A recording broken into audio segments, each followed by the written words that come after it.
Boo! I nearly ran late. I apologize, but no, it's the time's still okay. It's okay. Wait, my feet are kind of cold. Let me at least put some socks on. Today is really cold for some reason. Oh my gosh. Anyways, good evening. Hello. Hello, hello, hello, hello, hello. Me signing in. How are we today? Hello, hello.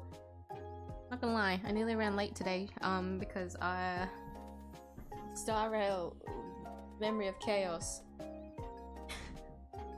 It reset it today, and my brain was like, let's try and do a no healer clear, and then I spent the last hour or so just trying to do that, and it's really embarrassing the amount of temps that I've already sunken into it, because I've just been doing the same thing for like literally the same thing for like an hour straight, hoping the RNG would change something. No, of course it doesn't, because that's not how it works. You just need to be strong to clear, but I'm not strong enough. And so I keep doing the same thing over and over again. Anyway, that is a future Mew's problem. We'll see. Let me move my mic. I'm sorry. We'll see if I can clear that. for anyone that has me added on 𝐢𝐴, just take a peek at the Forgotten Hall clear and see if I actually go through with the no sustain. Team. We'll see. We'll see.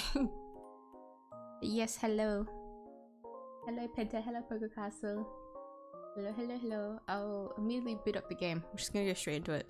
I do have hot water this time though. I'm ready. I'm ready to voice through this case, because this is gonna be a long one. I don't think I can clear it today to like, oh no, not this week. That's what I'm supposed to say.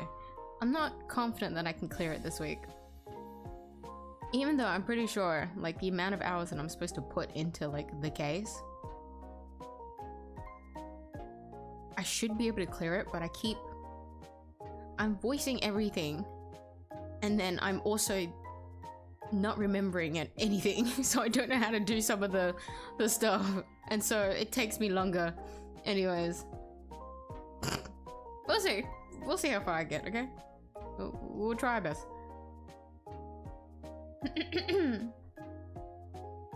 But let me get the game up. Oh, for anyone that cares, Mia's hair is braided again. So if I get a headache today, we know what to blame. It's a normal. Is it a normal braid? It's a normal braid. It feels like a normal braid.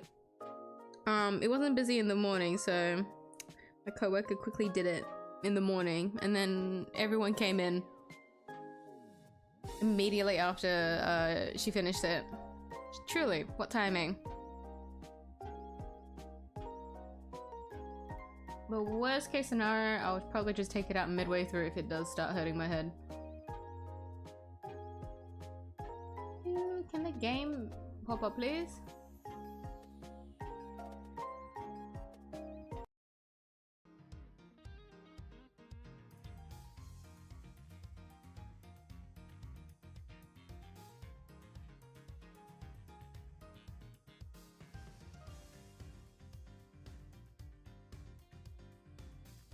There you go. Oh my gosh.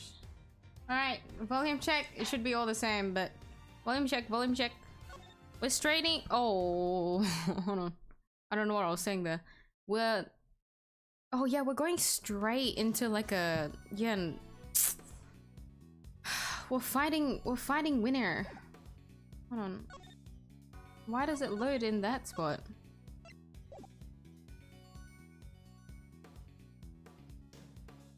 $45, $48, $43.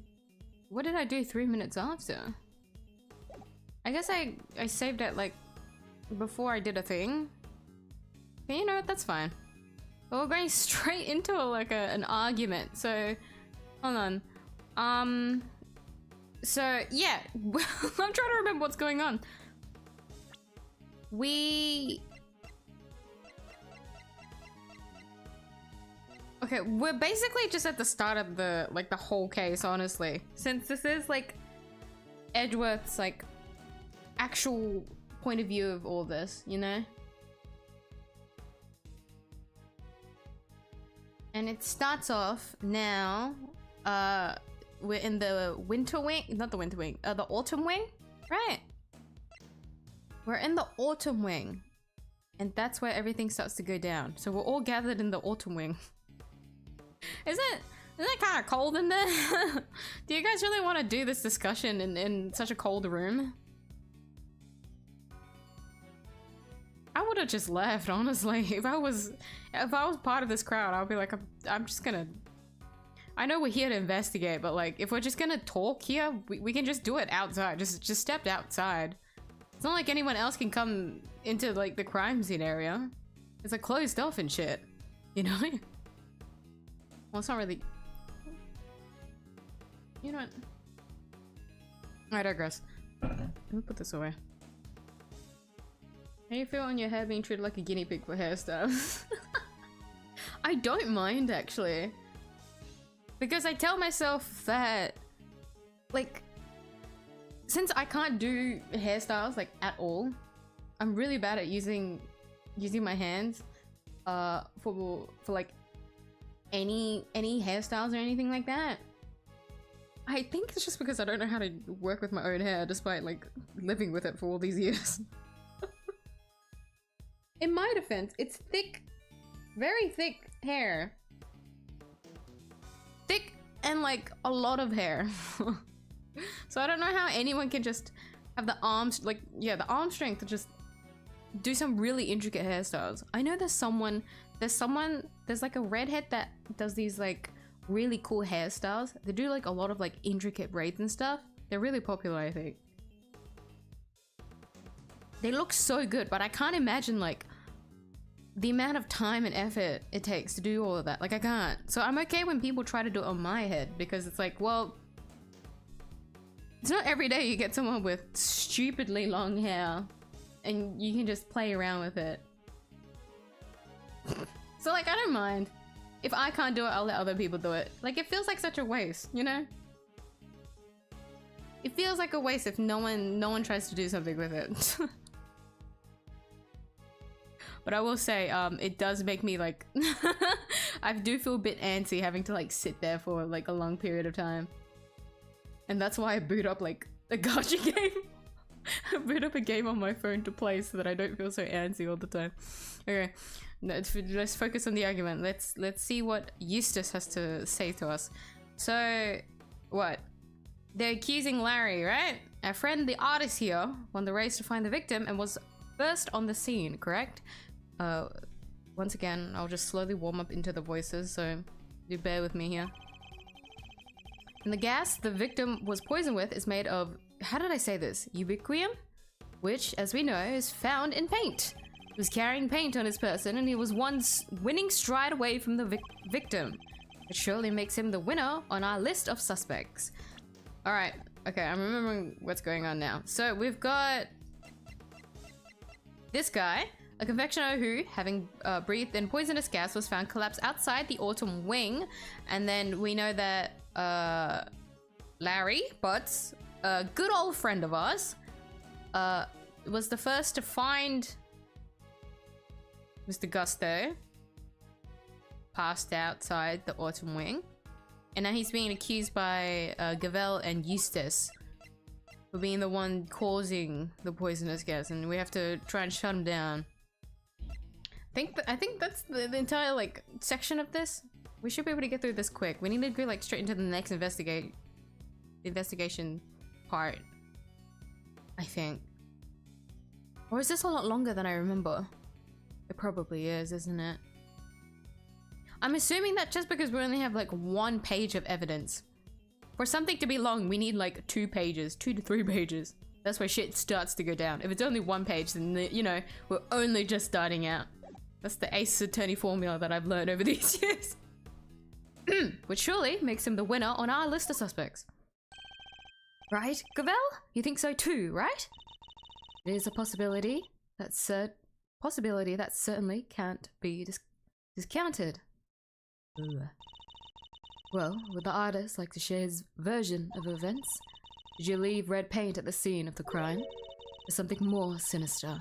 The catalyst for a cloud of toxic gas, perhaps? I forgot, I'm gonna have to... We'll warm up to the voices, yeah? I can't start off the stream straight into like a what's the word? Ditty pathetic artist. Even though I am kind of the embodiment of that, but you know what you know what I mean. Think I might have left my heart there, you know? You might have picked it up. Larry! Oh, be careful what you say. I would be careful what you say to me. Gavel is already primed to deliver a guilty verdict. Objection! Ignore him, please, Your Honor. It's for the best. Objection! Quit stalling. You can't run away from the fact that my reasoning is flawless. So admit defeat and crawl on out of here with your tails between your legs, because I win. I have better things to do than pick holes in your faulty logic, but I don't suppose I have much choice. I can't wait to press every single one of his statements. Hold it. I'll be the first to admit that he's something of a suspicious character. Objection. First to admit? Are you trying to beat me to it? But you can't, because I'm the winner. I'm the first rate, always. Huh? I'm a first rate artist, you say? Larry, I don't need you to make this any more convoluted than it already is. Please, Mr. Winner, just continue. Don't confuse the poor boy. God forbid this goes on for any longer than it should. I'm definitely gonna fuck up here, aren't I? I'm gonna be the first one to fuck up. We do indeed. It seems it's found in a number of everyday products. Right, which makes your friend's paint pretty darn suspicious. But isn't it also found in a bunch of other stuff too? She has a winning point, I guess. Right, Gavel? Suppose she does. As I said, ubiquitous is also found in dishwashing liquids, among other things. In other words, paint isn't the only possible explanation. No, but just listen to the rest of my amazing deduction, will you? Hold it! Hello, Bog. I'm clashing out over Shadowverse right now. Have fun. You have fun too. Have as much fun as you can, anyways. Get ready for work. Also, good luck with work too. But I guess you would prefer more luck in Shadowverse, huh? Do you even need to voice act like he's literally you? No, he's an exaggerated version of it. I'm a lot more tamer than him. I'm not gonna deny that I'm like somewhat of a version of him, but I'm not. You know what? I kind of. Oh God, wait! I really am him. No, it kind of hit because of how like quick he is to like thirst over women. Me too. Damn. Fuck. Okay. Well, I didn't really want this realization at the start of the stream today. Moving on. By no means certain that paint was the source of the poison gas. It's by no means. Well, it's by no means certain that it wasn't either. Is that supposed to sound clever? Copying Mr. Edgeworth's speaking style isn't a shortcut to looking cool, you know. You make it sound as if you think there's something wrong with how I speak. Anyway, to bring it all home, my winning deduction shows he had paint and he was closest to the victim. Hold it. That's really all you're basing your suspicion on Mr. Butts on? What? You have a problem with that? Then show me some proof, loser. Put up or shut up. He's literally asking for it, Miss Edgeworth. He is. Let's find the right piece of evidence and really give it to him. We know that Mr. Winner isn't much of a listener, and we also know that his reasoning is likely to be based on a flawed assumption. Yeah, he even phoned the other guy and he still got it wrong somehow. Get this over with as quickly as we can. It's a waste of all our time. it would be that fast if I didn't stop here in the last stream. So I have to remind myself what we have and what's going on again.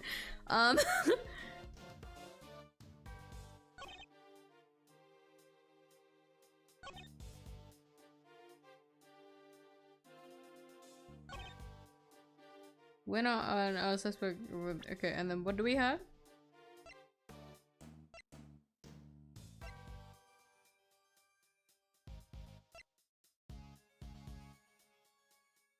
Bright red ubiquitous and a pure white asphyxian? Did I say that? I remember trying to like search up how the translator like pronounced it. Let me see together.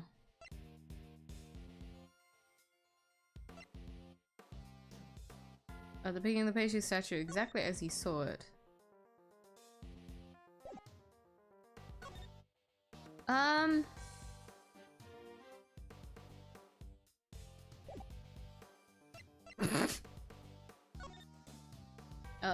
That's in the window wing. This is the autumn wing.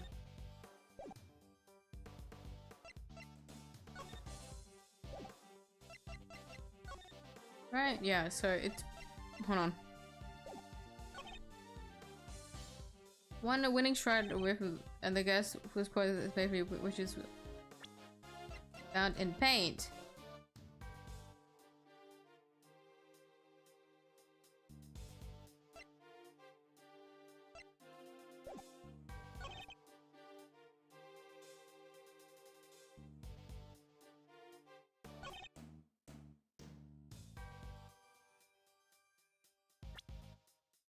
This is just to be like, where's the asphyxian from? Because we don't know where that is, right? Right? Right? I really am gonna start off the stream fucking up because this is what I get. This is what I get for stopping at this point. I knew what I was doing stopping here.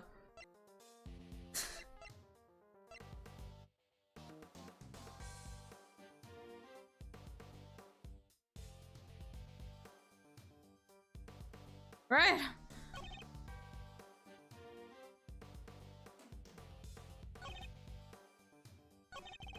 Right.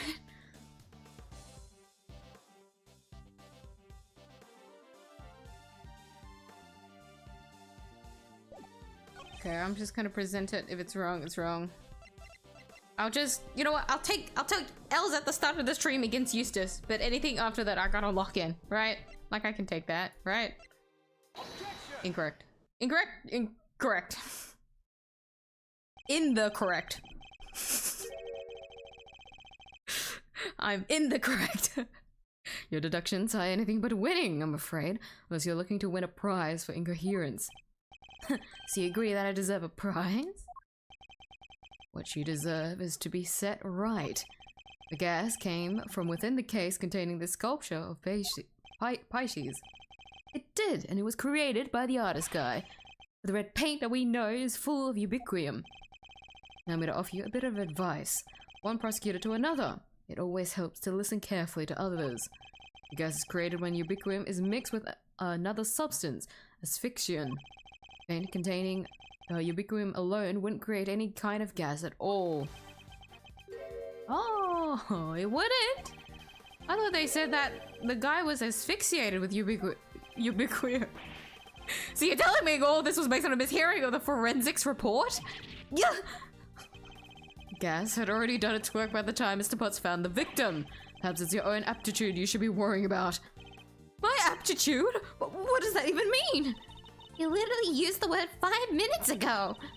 It means one's ability, or how suited one is to a particular task, Eustace. And attitude, the other word you misused only minutes ago as well, is another thing entirely. I get what you're doing. You're making fun of me again. What I am doing is demonstrating that you do not have the aptitude required to head up this investigation. Before you go any further, you might wish to consider some of the flaws in your own statements. And what flaws might those be? Firstly, though you cannot prove your artist friend did not enter the autumn wing. And secondly, that you cannot prove the red paint did not have something to do with the crime. The paint isn't important on its own, surely. What's important is the combination of the red ubiquum and with the white asphyxian. How exactly were the two substances introduced to one another? Surely we need to figure that out before anything else. Indeed we do. And that is what Eustace will be investigating next. Or what he would already be investigating had you not been here making needless trouble. You're not here to make trouble. Quite the opposite, in fact. We're here to help. Are you saying you know how the gas was made? I don't believe you. I can certainly point you toward a vital clue as to how it was done. He's bluffing, Eustace. Ignore him. It's fine, Gavel. He's clearly lying. Might as well let him talk himself even further into a corner. If you are sure. Come on then, show me what you've got. What shows how the gas was created, huh?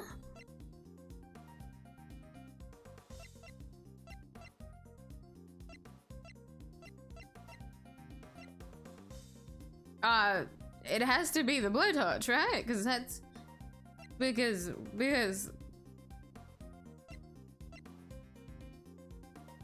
Wait, what do you mean?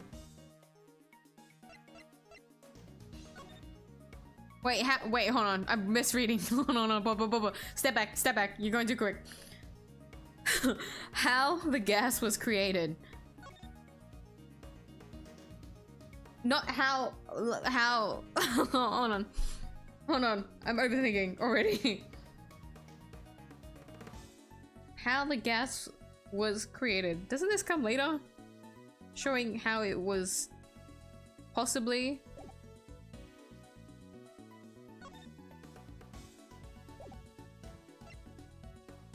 But if you heat up the... Hold on. But wait, hold on.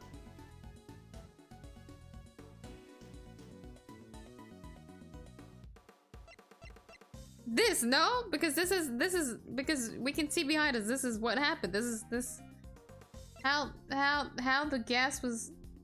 Hold on, I'm overthinking. I can't believe I'm overthinking. What the fuck?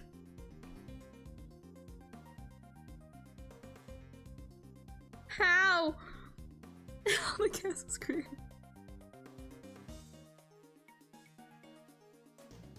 Because even if I say the blowtorch, but does the blowtorch exactly? This is what I get for stopping at this point. This is what I get for stopping at this point last stream. This is what I get. This is what I get.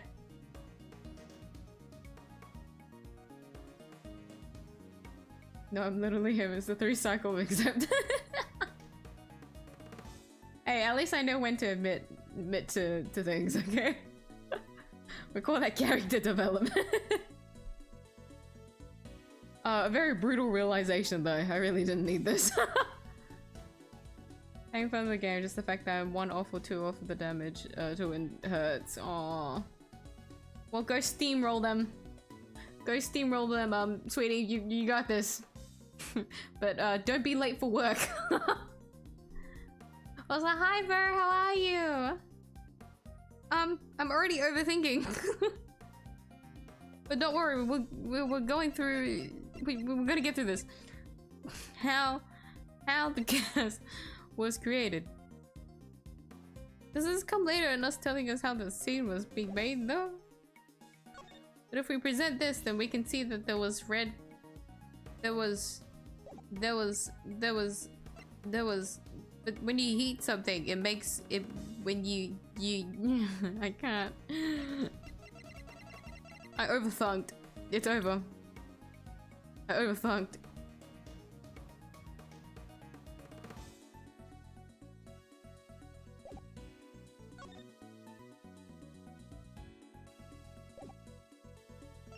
Okay. If it's not the blowtorch... No, I'll do the sketch first. And then if it's not that, I'll do the torch. Never mind. Or is it? Hold on. You're saying this somehow shows us how the chemicals were mixed to make the poison gas? That's exactly what I'm saying. Yes, thank you for noticing. I thought you say I have a good eye. The red tears Mr. Butt saw, that was the ubiquium. What? Wait a second. You're saying the statue cried the stuff out? What? So our culprit is some kind of evil spirit? How much time am I going to have to waste taking him through this step by step? Red tears alone would not have been enough to create the ghast. It must have mixed with something else inside that case. What? And what evidence do you have that that's what happened? The evidence is right there in the sketch I just showed you.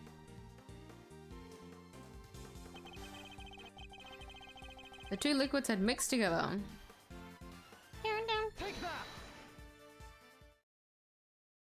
Say it with me, everyone. Color theory. Observe the pool of pink liquid beneath the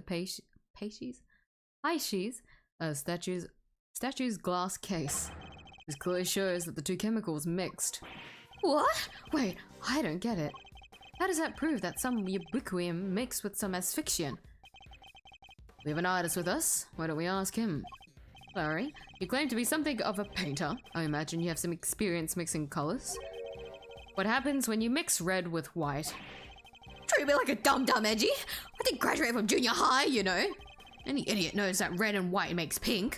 I mean, there's variations. You've got your rose pinks and your baby pinks. That will be more than enough, thank you. Do you see what I'm getting at now, Mr. Winner? Oh, I think I do. Ubiquitous is red, asphyxian is white. Mix the two together and you get pink. That's what the pink liquid is. Yes, very good. We got there in the end. Yes. Interesting. I think you finally convinced him. Mr. Edgeworth, you've raised a possibility, nothing more. We cannot know for sure that this shows the result of the two chemicals having mixed. Besides, the sketch you are attempting to enter as evidence was drawn by a suspect. How can we possibly hope to rely on its veracity? Hey, I drew everything exactly as I saw it. A true artist never lies on or embellishes the truth. Forgive me, but I didn't ask for your opinion. Oof, he's a cold one, but I like it. You may rest assured your... He really is me, damn. Because I really like Gavel. I've always really liked Gavel's character. Don't worry guys, for anyone new here that doesn't know how Gavel, she only goes up from here, okay? Just tolerate her for a little bit longer. She is quite infuriating though, but that's the character development. Okay? Just sit on through with it, okay? There's a reason why I like her. It's not only because I'm just into it. I wish the music didn't stop when I just said that.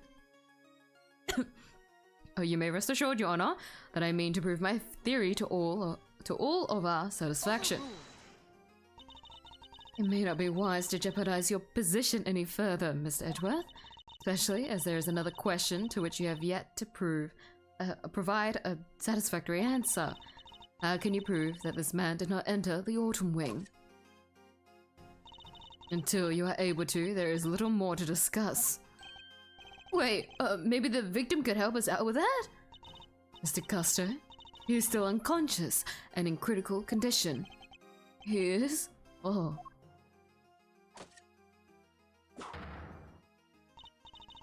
Now, if you don't mind, Eustace needs to carry out his own investigation of this area.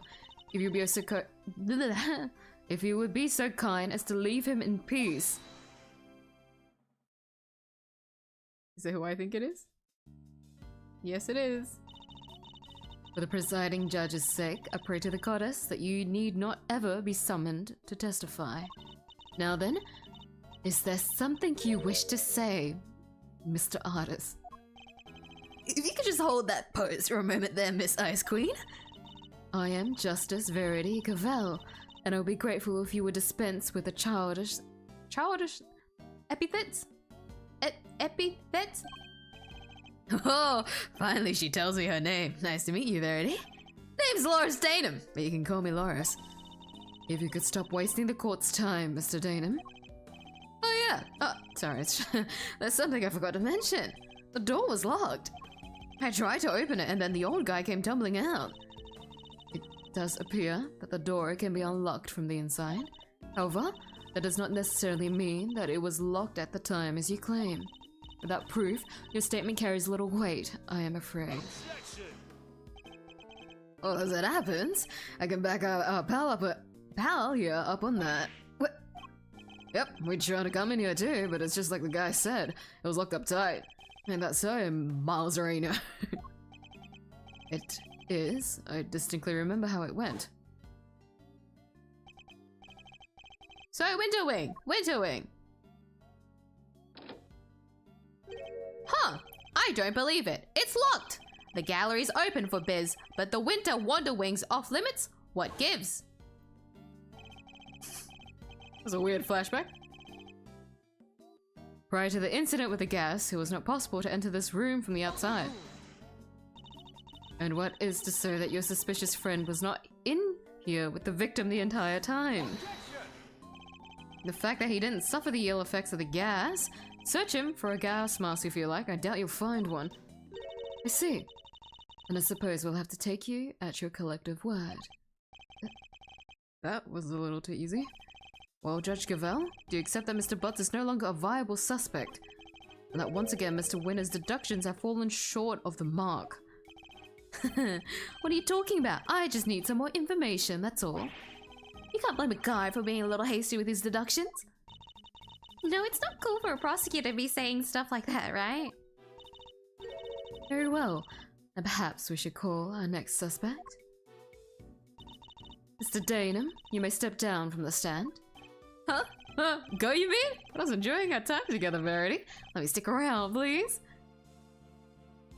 Fuck off. Show no mercy! Scratch my heart into a goopy mush. I love it. Who exactly is this next suspect? The pharmacist, delicia 𝐢𝐲. Your artist friend may have struggled to lay his hands on a bottle of Infesticide Ultra, but someone in her line of work would surely have a better idea of where such a thing might be acquired. The court hereby calls for a 10-minute recess. Eustace, we will go and fetch the suspect. Your winning smile will bring her running, I am sure. Am I winning? Of course, Gavelle. Let's go get her at once. Hey, Detective Flatfoot, you carry on investigating while I'm gone, okay? Sure. Not a 10-minute recess. Is it possible? Could you,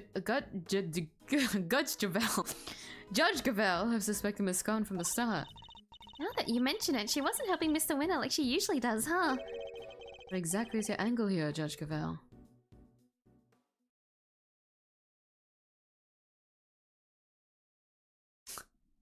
Yeah, I could have just finished that last time, couldn't I? Yeah, it's just as I remember it. It was short, but then we have a little bit extra. It's fine.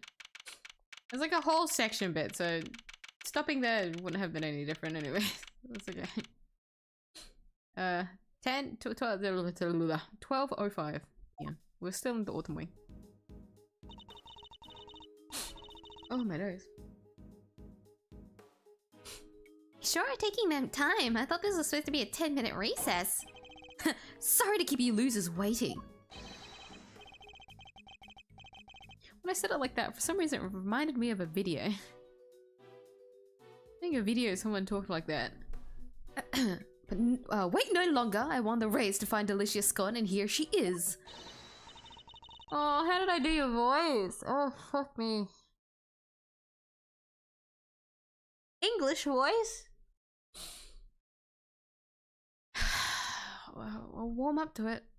Hello, dears. This lovely young man said you wanted to speak to me. Delicia 𝐢𝐲, purveyor of the most wondrous wares a pharmacist can offer at your service. Delicia to my pals, and even Miss Delicious to some. You can call me the winner, and I'll call you whatever I want. Alright, Winnie Pooh, whatever you say. It's lovely to meet you, dearie. So much for call me the winner. Oh, have we met before, young man? Get a load of this, Delicia. That's Miles Edgeworth, Gregory's son. Oh, I never. It's a pleasure to meet you, Milesy Smiles. If you must address me by my given name, just Miles will do. Oh, Greggy Peglegs boy, and all grown up too. Make me feel my age, why don't you? I wonder just how old she is. Eustace, I believe we have some questions for our pharmacist. Oh yeah. What brings you to the gallery today, Miss Gon? Why, I came to see dear old Moody Judy, of course. We've been fast friends for 18 long years, and no one's going to stop me visiting her now. I understand that you helped to look after Mr. Gusto in the immediate aftermath of the attack. Oh, I didn't do much really, just whipped out a quick antidote for the dear old doctor. Wow, you can make an antidote just like that? Oh yes, dearie. As long as I have the right ingredients, I can throw together just about any medicine you like. It certainly helped that the medical room was well equipped though. We were much better off treating him here than losing vital minutes taking him to the hospital. Anyway, we did what we could, and the rest, well, that's up to him. Do you know the victim, Miss Delicious? Wait, you called her Miss Delicious. That's cute. Yes, well, sort of. It's been 18 years since I last saw him. Apparently he's famous these days. One of the best confectioners in the world, or so they say. Interesting. So he's a well-known public figure. Oh yes, dear. It was on the news and everything. Confectioner, crafting king of the world, they said. Oh, so the old dog really went to Zhangfa and upped his game, just like he said he would.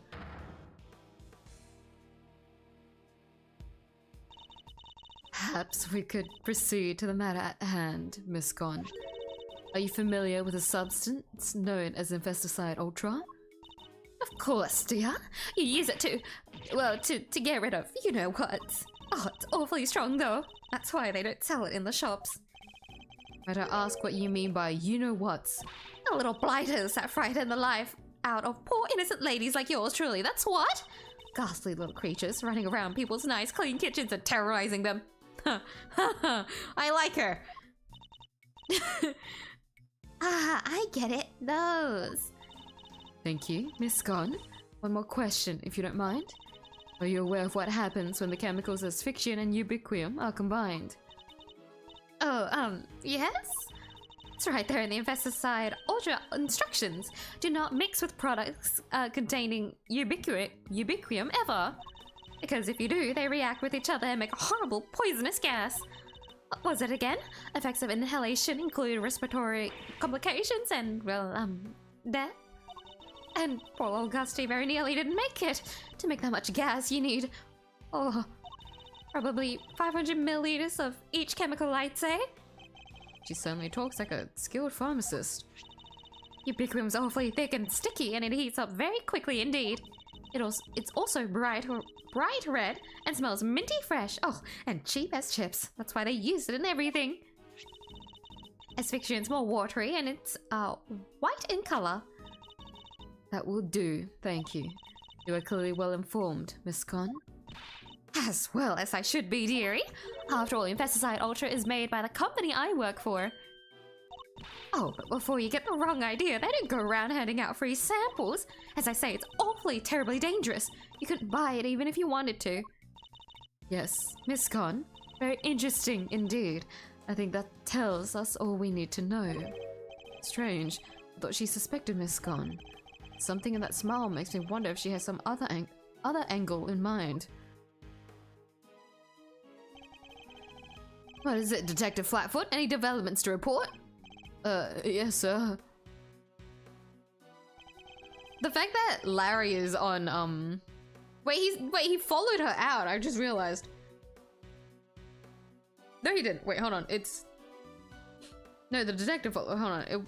Wait, who was in the room when we started? Kay, Edgeworth...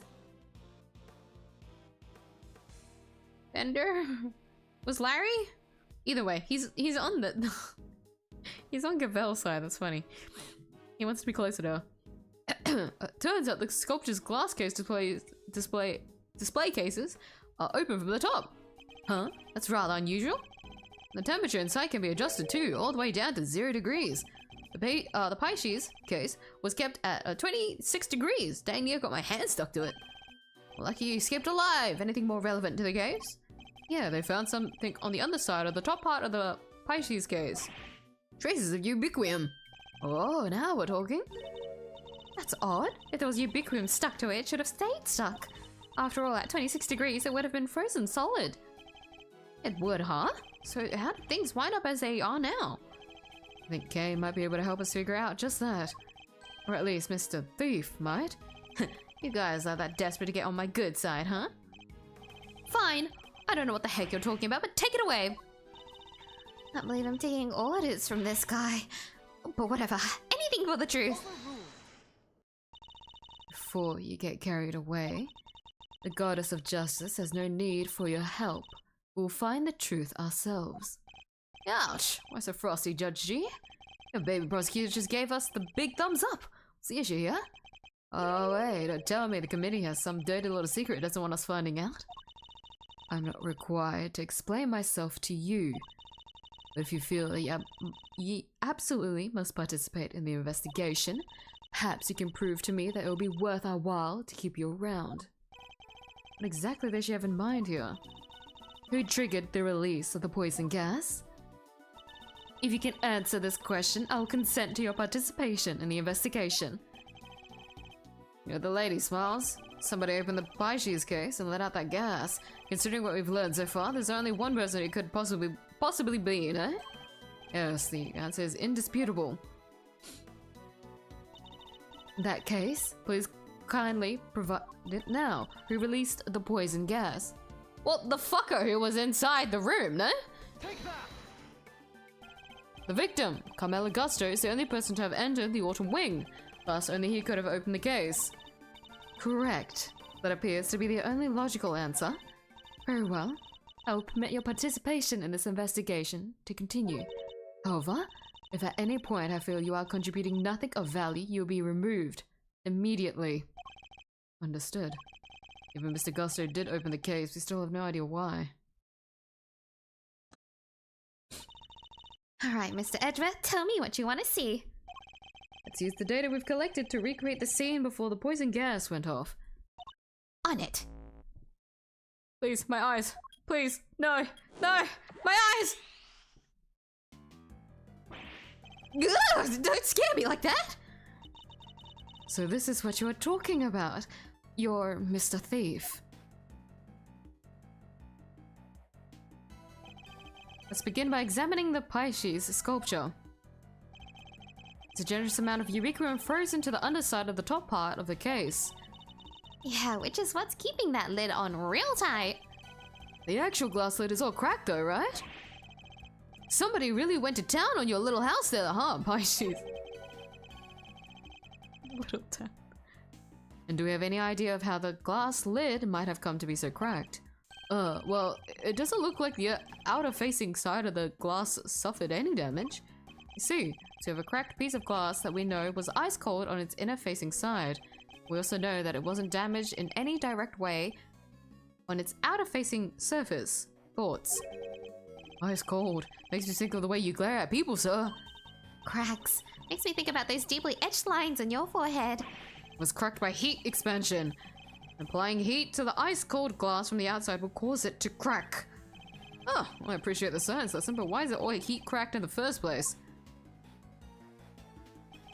Why indeed, a heat-cracked glass lid lined on its underside with frozen 𝐢𝐴𝐴. You look like the cat that got the cream, 𝐢𝐴𝐴. You know what happened, don't you? Certainly do. What's more, I know how Mr. Gusto opened the case. What? Well, you didn't give me a chance to figure it out first. Would have been quite the wait. Well, don't keep it to yourself, Edgeworth. I want answers. And Mr. Gusto opened the case. Take that! A blowtorch showed signs of having been used recently when it was found here in the autumn wing. I think it's likely that it was used from the glass lid, causing it to crack. A blowtorch? This is a blowtorch to open a glass case. Oh, I get it. Mr. Gusto was trying to melt the frozen 𝐢𝐴𝐴 so he could open the lid. Indeed. Ugh, you beat me to the answer by a second. We'll see who wins in the end. Don't try and tell us you nearly had it. You didn't have a clue. No, it was Edgeworth making things hard to understand. Okay, would you mind updating the recreation so that Mr. Winner can follow along too? Sure, just for him. Alright, here goes. My eyes! My eyes! To do it! Ah! Mr. Gusto was alone in the autumn wing, and while he was in here, he used this blowtorch to melt the frozen 𝐢𝐴𝐴 on the underside of the lid. Uh-huh, and? As the ubiquium melted, it mixed with... Why is my phone going off? You're supposed to be on silence. Excuse me. I have to figure out a case. Could you leave me alone?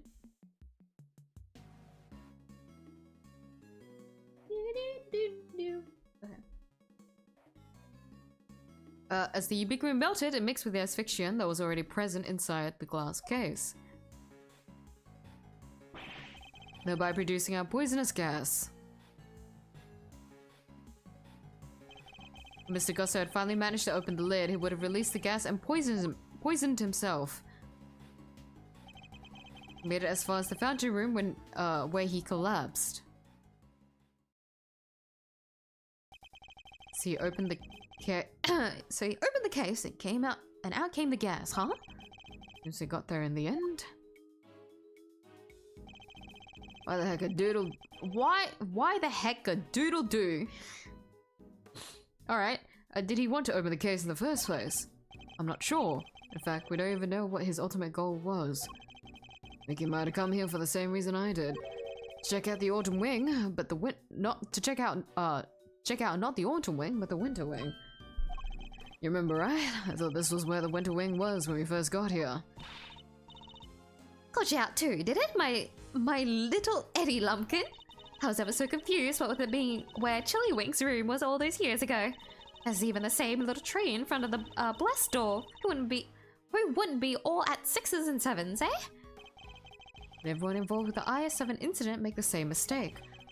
We need to go and take another look at the winter wing. Time to see how quickly I can convince Mr. Winner, I suppose. Eureka!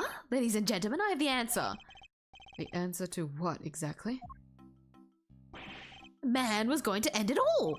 A dramatic exit stage left, sort of artsy-fartsy farewell. Have you been listening at all this whole time? My nose for some reason got blocked. Excuse me.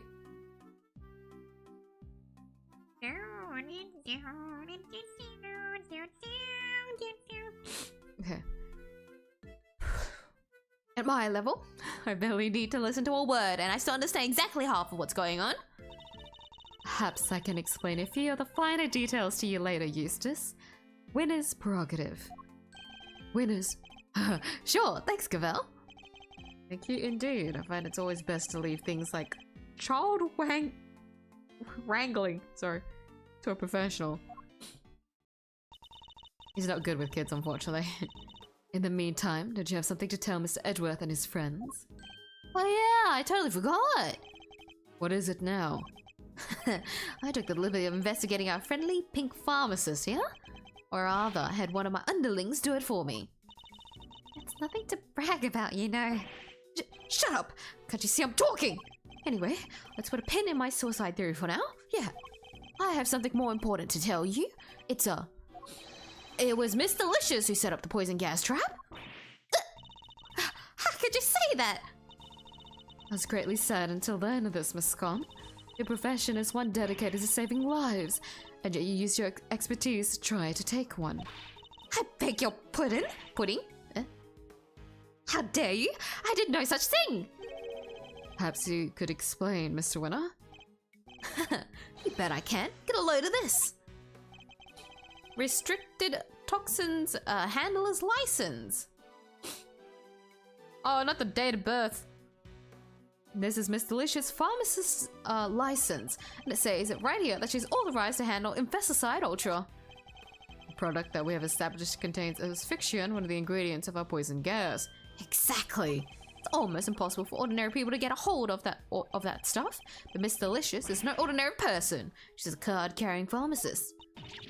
I didn't do it. This is all just a terrible misunderstanding. Objection. And that's not all. There was a bottle of Infesticide Ultra in the victim's pocket. And what do you know? It's covered in your fingerprints. We know that you, Miss Bound, took the victim to the medical room. What better moment to slip the bottle into his pocket, No.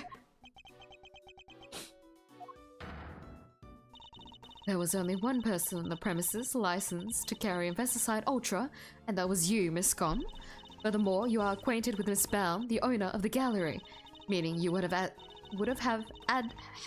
access to the building and ample opportunity to prepare your trap. No, dear, listen, you don't understand. That Investicide Ultra was stolen from me. Lying will only lengthen your sentence, Miss Scott. I'm not lying. Oh, it's in my bag somewhere, I'm sure of it. What is she looking for? That's not it. And that's not it. That cloth looks familiar. Ah, here we go. I knew it was in here somewhere. Look! And what is this? Something written on it, I think. April 1st, complaint filed, offense, theft, item stolen, Investicide Ultra, 1 bottle. It's a crime report relating to a theft. A what? See, you silly billies. I told you somebody pinched it off me. A week ago, no less. By which you mean to say that it was not in your possession at any point today. That's exactly what I mean to say. I think the body you found might be the one I lost. I always have some in my medicine bag, just in case, you know? And I'm supposed to keep my bag locked up tight, but, well, I'd forget my head if it wasn't screwed on. And now, thanks to silly old me, someone's gone and mixed up a cloud of poison gas with that stuff. I see. But why on earth would you carry such a hazardous substance around with you? Well, like I said, just in case. You never know when one of them might appear. You mean the ghastly little creatures that run around in people's nice clean kitchens type of them? You could just roll up a newspaper and whack. One and done. Psst. Gavel, what do I do now? Ah, of course. Like perhaps it might be wise to confirm the authenticity of the crime report just to be safe. It can't hurt to verify Miss Gunn's story, after all. She may be lying to us. Good idea. Alright, I'm gonna go give the precinct a call. Don't go anywhere. So Miss Gunn might not be guilty after all. Indeed, if she really were the one who set up the poison gas trap, then I highly doubt she would have used a method that directly implicates her. Who do you think did it, Smiles? Someone with knowledge of the victim's likely behavior and the time and the means to prepare it. 2 factors, which point to one very specific person. Oh yeah? And who might that be? Don't leave us hanging, big guy. I'll save you, because I feel like I'm gonna fuck up. If I remember correctly, isn't it Moody Judy?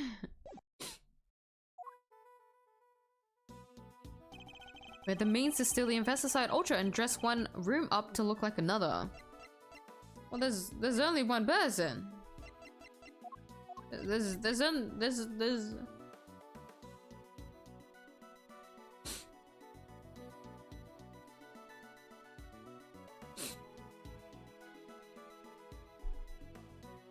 Take that.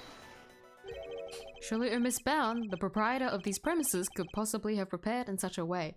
Not the pretty lady! Women doing crime. Why? We'll need some solid evidence to support such a theory, nonetheless. Those are... strange. Like he already knew. Nice shooting, Miles Reno. Might have to make that associate position a permanent deal. That is not what I was hoping for. I'm back with results. The police have confirmed that the theft really was reported and logged. Which means we may have been a little hasty with some of our conclusions, team. You mean that every single one of your conclusions proved to be hogwash? No, I mean, we're only just getting started.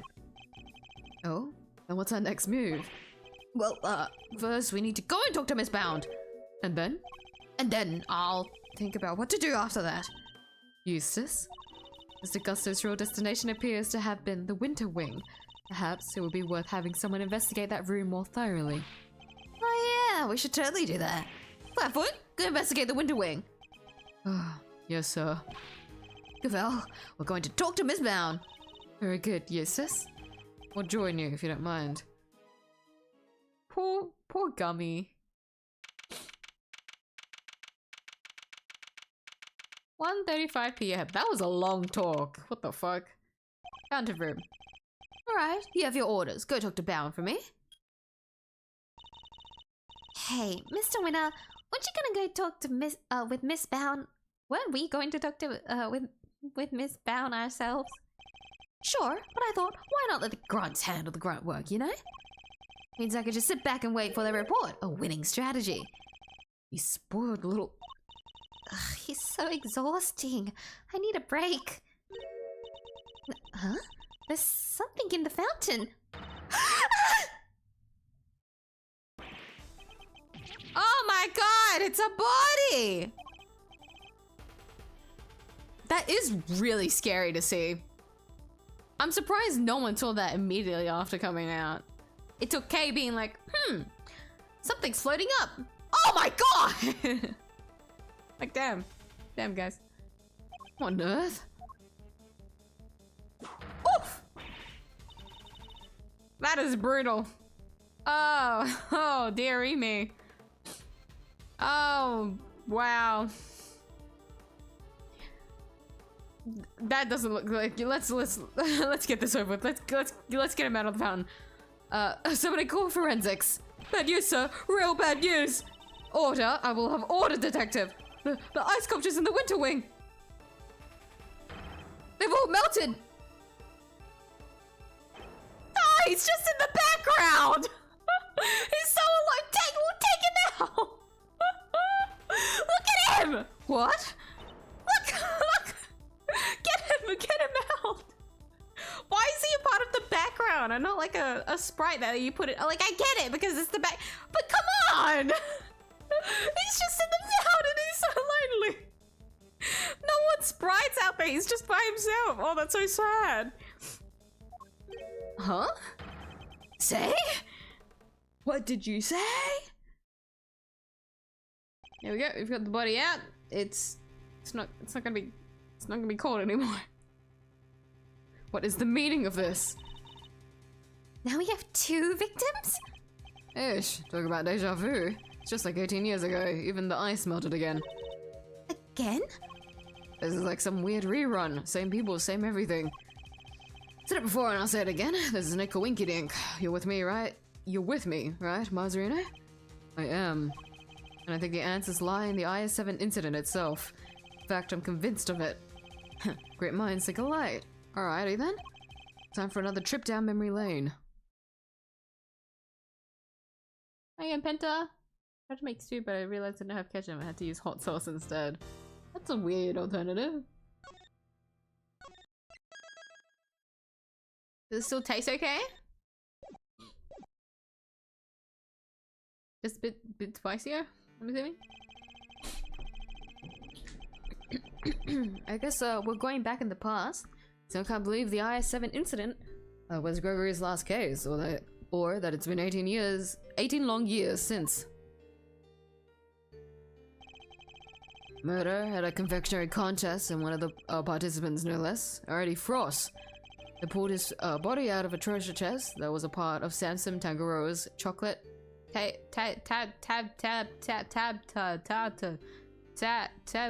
How do you say that? Damn, this music is sad.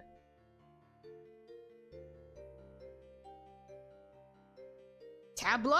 Wait, that's how you say it? I'll be damned. Chocolate tableau. You've been hit in the head with a large rock salt lamp and subsequently bled to death. We found the lamp hidden inside the candy castle delicia 𝐢𝐴 had made for the contest.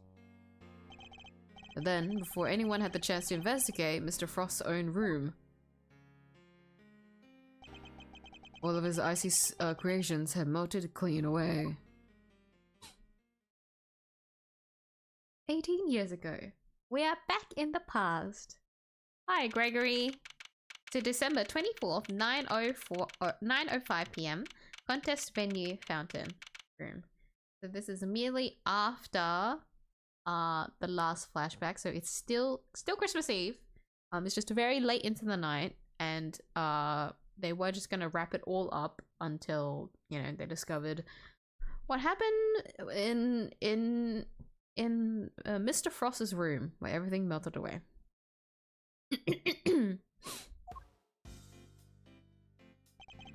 All of Mr. Frost's work destroyed. Mr. Von Karma wasn't very happy. He told us to get out and in no uncertain terms. So what do we do now, Mr. E? I can't believe he just up and kicked us out. Von Karma's a total jerk. Now, Eddie. It was always the job of the police and the prosecutor's office to investigate the scene. Yeah, but he didn't have to talk to us like that. Who cares if we're cops or attorneys? We should all be working together to find the truth. Can't assume that everybody's aims are the same as your own. You may wish to expose the truth, but others might prefer to accept things at face value. Which way of thinking is right will depend on the person. Well, what if somebody innocent ends up behind bars because no one managed to uncover the truth? It can happen. We're all human, police and prosecutors included. Which is why defense attorneys exist. Our job is to help people in just such situations. To be friends to the friendless. Friends to the friendless. Now, we may not be able to investigate Mr. Frost's room as hoped, but that doesn't mean we give up. Oh, you're right, Mr. E. I'm sorry. I should have thought more before I opened my big mouth. You're young, Eddie. You'll learn soon enough. I will. I promise. Mr. Edgeworth, Mr. Fender, you look like you could use a little pick-me-up. Oh, she's gonna sing. Oh no, she's not. I'm afraid this is all I have, but please, by all means. Oh, you're the best, Miss Bound. Chocolates, Tangarora's favorite, handmade by Bound. Rather misshapen and incredibly sweet. Oh, my nose. Now these are the chocolates that Fender had. Thank you. A little sugar boost might actually help, though. Although these are a little too sweet for my liking, and a little uniquely shaped. I'm sorry if they're not to your taste. Oh, well, they're great. They're so sweet. You're very kind. Imagine me of all people, mediocre confectioner. What? You mean you made these yourself? Yes, Samson loves chocolate, so I had to learn. Keeping him supplied with his favorite treats is just one of my many duties. Although he does spend most of the time coaching me on how to improve my technique. I don't know how to do it. Boy, she's 16 here. What do I do? My nose is also acting the fuck up. I still can't believe she's 16.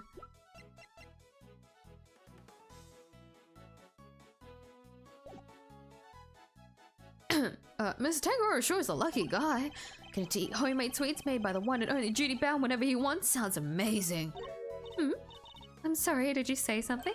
No, nothing at all. Dear, sweet Eddie, you really do still have a lot to learn. Seems you're quite committed to the work you do for Mr. Tangaroa, Mr. Bound. Of course. What right would I have to stay here otherwise? What do you mean by that? I was abandoned as a baby. Mr. Tangaroa took me in. Here's a backstory. That's right. One snowy Christmas Eve many years ago, he found me on the steps of this very mansion. He saved my life, became the father I never had. I can never repay him, so my work for him is the least I can do, and I'll be here for him as long as he needs me. That's the most beautiful thing I've ever heard. Must be getting old. I'm welling up a little myself. To think today is Christmas Eve, and I can't even give him his present in person. Do anything to save him. Anything. Please, there's something I can do to help. Just say it. Very grateful, Miss Bound. Perhaps you could do us by answering a question. Did you know the victim? Not very well, I'm afraid. Oh, but if you wanted to see some of his work, I have a picture of the sculptures he made for the final. Oh, my nose. My, they're stunning. Aren't they? I think they're masterpieces. Who would have thought you could have made such intricate statues out of flavored ice? Samson adored them too. Hey, that's Taurus and Gemini, right? I didn't know you were keen on constellations and the zodiac, Eddie. Oh, I love it. The stories these stars can tell. Take Gemini, for example. See the lyre? That's what the harp is called. And the arrow in the... Hold up. The lyre doesn't have any strings. Huh? Did Mr. Frost forget to add them, maybe? That doesn't sound like something he'd forget to do. Wait, really? But I thought you said you didn't know him very well. Oh, well, it didn't seem like the type. Seems she's got something to hide, too. You took this photograph yourself, Miss Pound. Yes, I use this instant camera here. It develops the pictures as soon as you take them. It's so useful. Oh, I love to see it in action. Then why don't I take your picture? Yes, come on, Mr. E. Let's get a shot of the both of us. Well, alright then. It'll be a shame to waste a good hair day. A good hair day. Ready? Say cheese.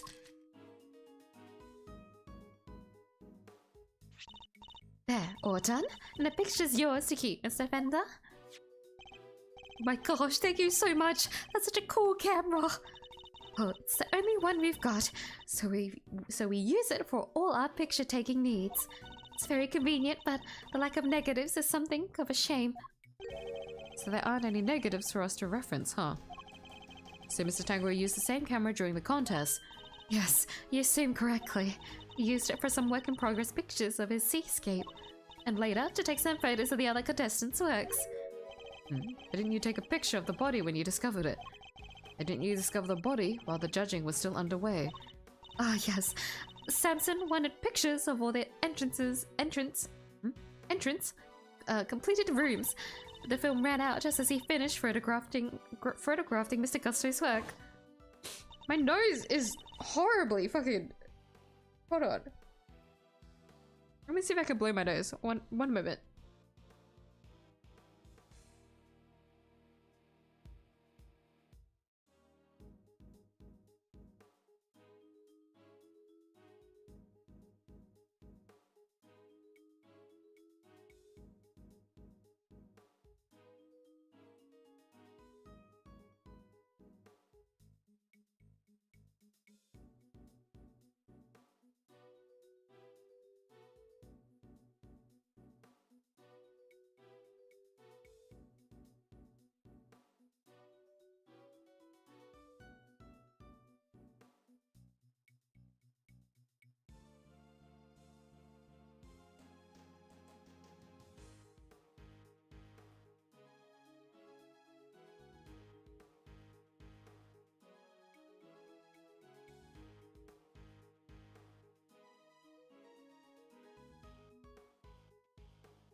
I want to say it's my hay fever, but maybe it's because it's also cold.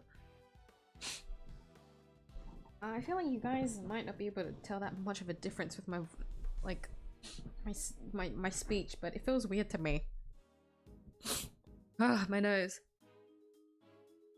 Like I'm breathing through my nose, but there's like a little bit of like struggle. Does that make sense? Excuse me. I apologize for all the sniffling. Not that I don't always sniffle, but you know, it's more worse today. So he asked me to go put in a new cartridge. He seemed to think there should have been more shots left than there were. In other words, the film ran out sooner than expected. Yes, the number of shots he took didn't line up with the number of shots remaining. But he thought maybe he just lost track somewhere along the way. How did he really though? I went to our living room area to change the film and was passing through the fountain room on my way out when I heard the sound of something break and collapse in Samson's room. What the fuck? Hold on, my notification is still going off. Samson, are you in here? That's like either third or the fourth time that Flashback has played in total for this like case. Mr. Frost's body was just lying there. I was in total shock. It was all too much. But I remember I called the police and then I went to tell everybody else. And the camera, it's been with me ever since. I see. I'd be grateful if you could lend us the camera and this picture, Miss Bound. Of course! Here you go. Thank you.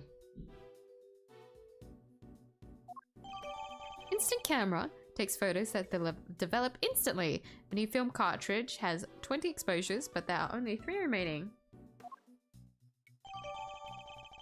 Mr. Frost's room, a photo of Frost's sculptures taken by Judy Brown. Ah, I forgot Bad is here. I'll save my throat. Welcome back, Piker Castle. Detective Bad, Miss Gone, are they done investigating? Done with me, that's for certain. The big meanie told me to clear off. Honestly, that mannequins will be the end of me. The cheek of him.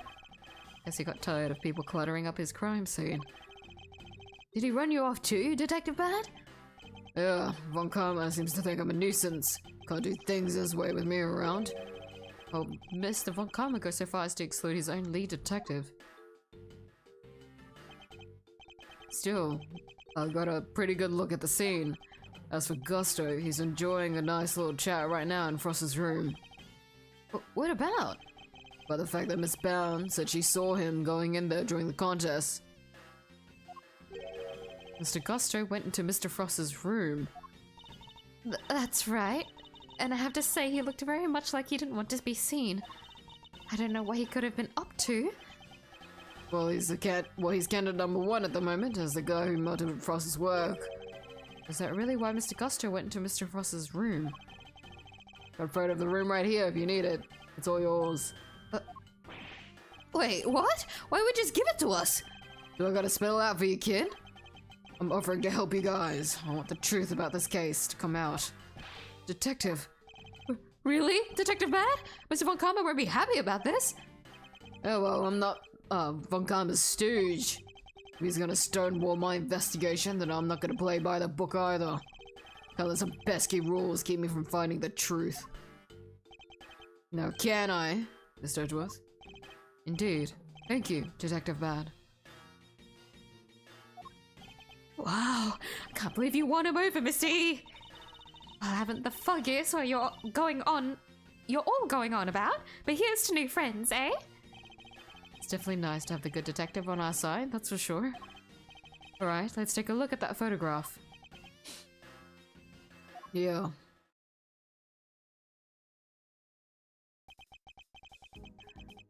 This is what Frost's room looks like right now. Yikes, there's nothing left of his flavored ice sculptures but puddles. The floor appears to be completely covered in a pale blue liquid. I should compare this with the photo I just borrowed from Miss Bound. Assume that the unplugged power cord has something to do with all this. Yeah, once that was out of the socket, the display case lost power and up the temperature went. Looks like they were all connected to the same power strip. You have any idea when it was unplugged? Nope, still working on that. The sculptures were beautiful. What a waste. You can say that again? I should have taken a few more bites out of them while I had the chance. So they tasted good? Did they ever? I've never tried ice. Ice is so scrumptious in all my life. Really? Man, I wish I could have had a bite. Well, scrumptious, except for the salty bit, of course. That was unbearable. The salty bit? It's in the other photo you've got there, this bit. The heart thing. She's the one that ate the strings. Gemini's liar. Wait, that's why you had no strings, because you ate them? I didn't eat that much, you cheeky little devil. I told you it was all horrible and salty. Miss Gon's statement. Frost's sculptures were scrumptious except for the liar, which was salty. It's interesting that only one particular part of this one particular sculpture tasted different from the rest. And could somebody other than Miss Gon really be responsible for eating the rest of the strings? Did you notice anything else, Miss Gon? Come to think of it, I did. There was a funny little mark on Chili Wink's work. It was 2 little letters. Let me see if I can draw it for you. There we go. Yes, it looked just like that. Almost like a signature or something. Wait. I just knew Mr. Frost wouldn't have made that heart without strings. He's not the type to skip an important detail like that. You don't mind me asking, Miss Bound, but are you certain you didn't know Mr. Frost particularly well? What? No, I barely knew him, I swear. Is that so? You certainly seem to have some strong opinions about his attitude toward his work. No, the sculptures were so carefully made and I didn't think he'd miss something so important. Sorry, but I don't believe you. You have a more personal connection to his work than that. What makes you say that? I have an item of evidence that appears to have been one of Mr. Frost's possessions, and it shares a key feature with another piece of evidence. Well, I won't know what you're talking about if you don't share. So what are these two pieces of evidence of yours? Which two items point to Mr. Frost? This is the first. Next to the body. This is the only one that signals his body, no? I remember what we have on us anyways.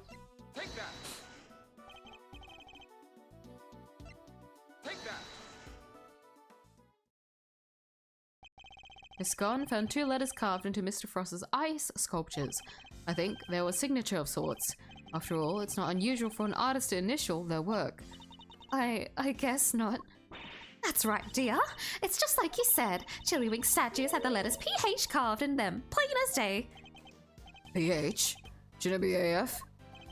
You think so, but take a look at this. It's the seal we found at the crime scene. It seems reasonable to assume that it fell from Mr. Frost's pocket, and when pressed into the surface of an item, it would leave behind the letters PH. The same pottery mark we see imprinted on the bottom of the items in the tea set. The same pottery mark? We've already established that the tea set is the work of the sculptor Paul Hallecky. From that, we can assume that these same letters would mark any item out as a piece of his work, a fact of which you are well aware. Well aware, correct, Miss Bound? Well, yes. I know that he always marks his work with his initials like that. He's never revealed his true identity in public, so it's the only way to know his works are truly his. You mean Paul Hallecky was... That's right, Detective. Artie Frost had another identity. He's no ordinary confectioner, at least as far as Miss Bound was concerned. You see, Mr. Frost was in fact an extraordinary confectioner, a famed sculptor, a fan of sculptures, a famed sculptor. Why is my nose so dry? What's going on with my nose? Seriously. Got a notification about a test this Sunday. I might not be able to see you enjoy the wonders of digging a hole. Oh no! You're gonna be studying? Well, that's okay. You can just view the reaction after. But that's a shame. Study properly, alright? Should you try a British accent for Scotland? For some reason, I can't do it. And I end up doing like an Irish accent. I don't know. I don't know. I can't do a British accent. I know I should be able to because I'm Australian and like there's a lot of British people here in Australia too. Most of them like come to visit anyways. But I can't do it. I don't know.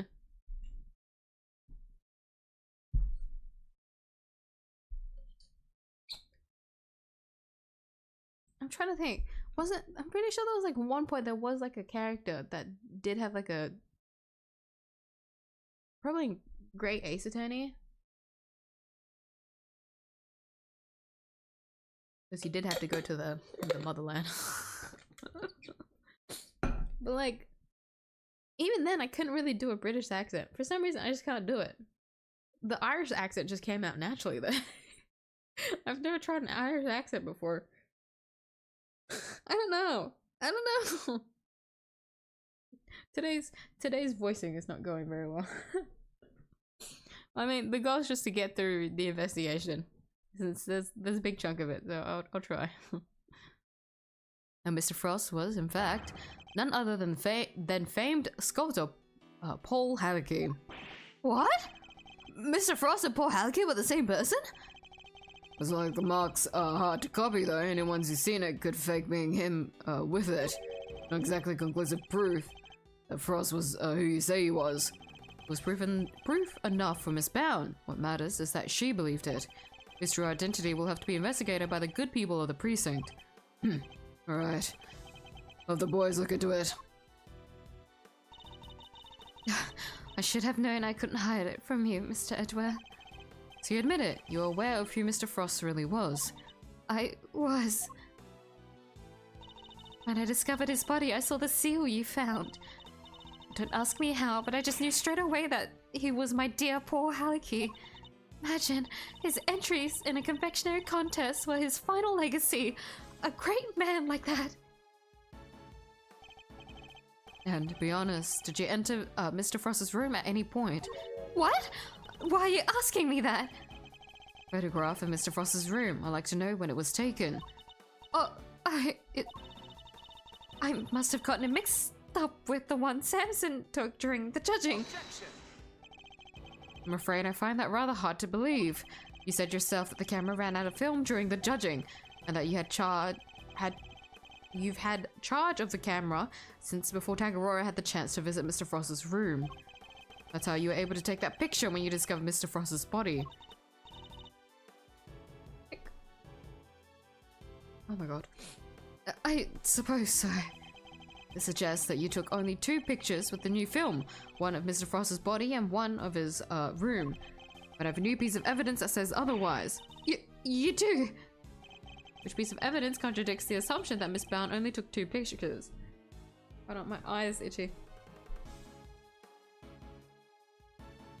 It's to a Scottish accent, then they're basically Aussies, but less or more dry. How do you do a Scottish accent? I can't do accents! I need to take like a class or something on how to do accents. Seriously. And then like it would be hardwired into my brain. But I've never tried to do accents or anything like that before, so nothing comes to mind. I can't even do my own Australian accent. Like an exaggerated, obnoxious Australian accent. Like I can't do that. Because I've never tried to do that before. I've never tried to be like oopsie, ironic about it. A moment to jump in and say hi. Have a lovely rest of your stream. Thank you, Bezla. Thanks for stopping by. Do take care. Hi, great. AAI2 is British. I don't blame you there. So I couldn't really do everyone's voice like that, because all the official voices, right? They had like a British accent, but I couldn't replicate it for the life of me. So I just went based on mood. Cursor on the stream always throws me off into thinking something fell off over. I try to move it out of the way, but then like I have to point and click again. See? I'll try to keep it out of the way. I'll try to keep to only using keyboard. Because it distracts me too, but I'm like used to it. I try to keep it away for like really important cutscenes or something like that. Sorry, Giratina, you need to stay away. Goodness. My nail's still too long? I don't think I shortened it enough last time, so it's kind of hurting me. Putting too much pressure with my nail, it's not good for me. Only took 2 pictures. 2 pictures.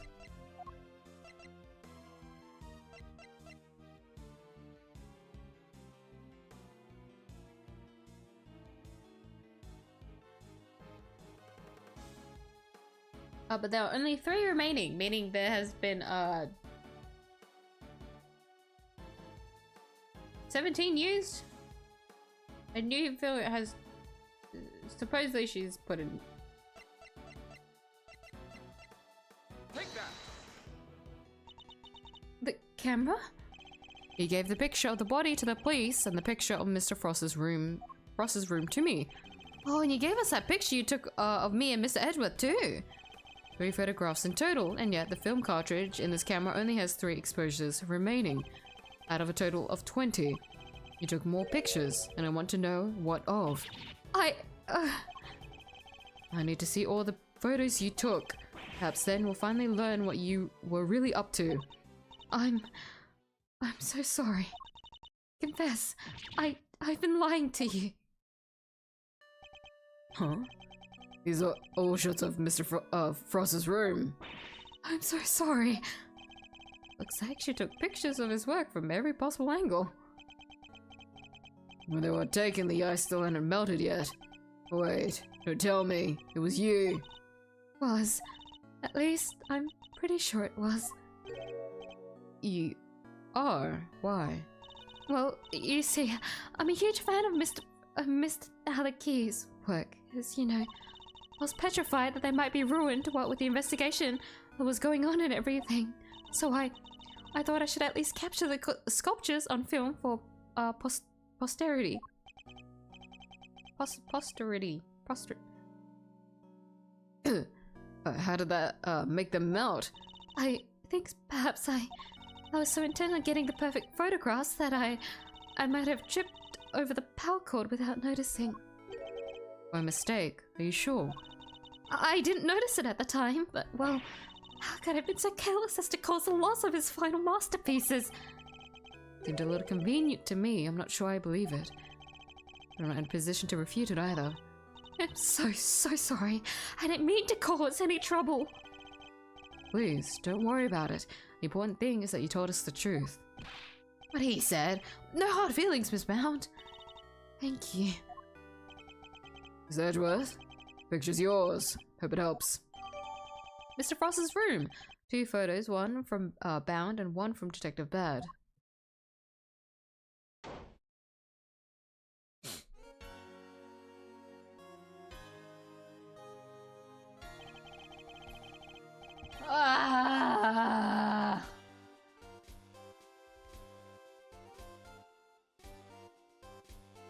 I don't want to do it. I don't. No! No! Stinky! Go away! Well, calm is smelly. Don't make me do this. No one my nose is fucked up. Hi, Ballet! Probably we're lurking today. No worries, man. Thanks for dropping in. Roll your R's really well for a native. You roll your R's really well for a native English speaker. Like that? Do you mean like that? Because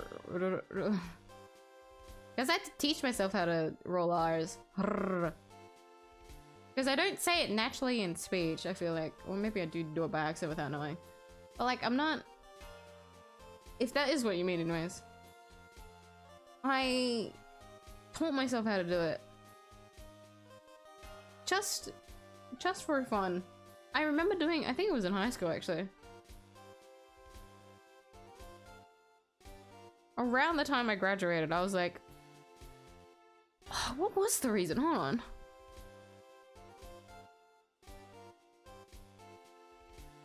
There was one specific reason why I kept hearing people like roll their R's and I wanted to try it too. And so I tried to teach myself, but then like the first like month of it just didn't work out, and so I stopped doing it, and then it like picked back up again after. Like it just happened naturally the more that I like thought about it. Unpronounce my R's before vowels for doing a British accent and make my T's pretty quick since they sound ch. And they sound like ch. Ch. My accent. Ah.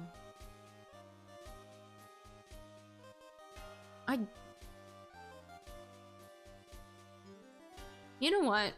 If I if I can do a proper British accent, then I'll play the Professor Layton crossover.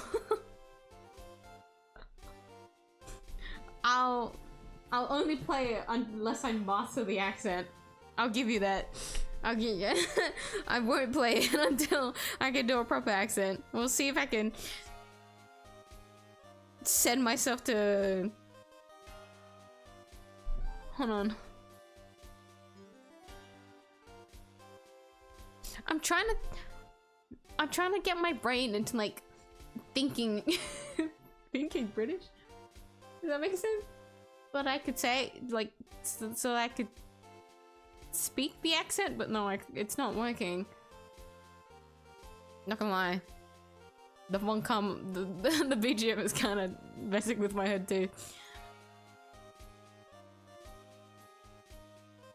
Maybe one of these days, man. Maybe one of these days I can master an accent. Like for like the southern accent that I have to do for like oh, what's her name? I forgot her name. I'm sorry. It blanked. A Lot of Hearts Apprentice. I forgot her name. Oh, I feel bad. I forgot her name. Fuck. But like when I first started playing Ace Attorney, I remember trying to like figure out how to do a southern accent because of Lotta. And so that's like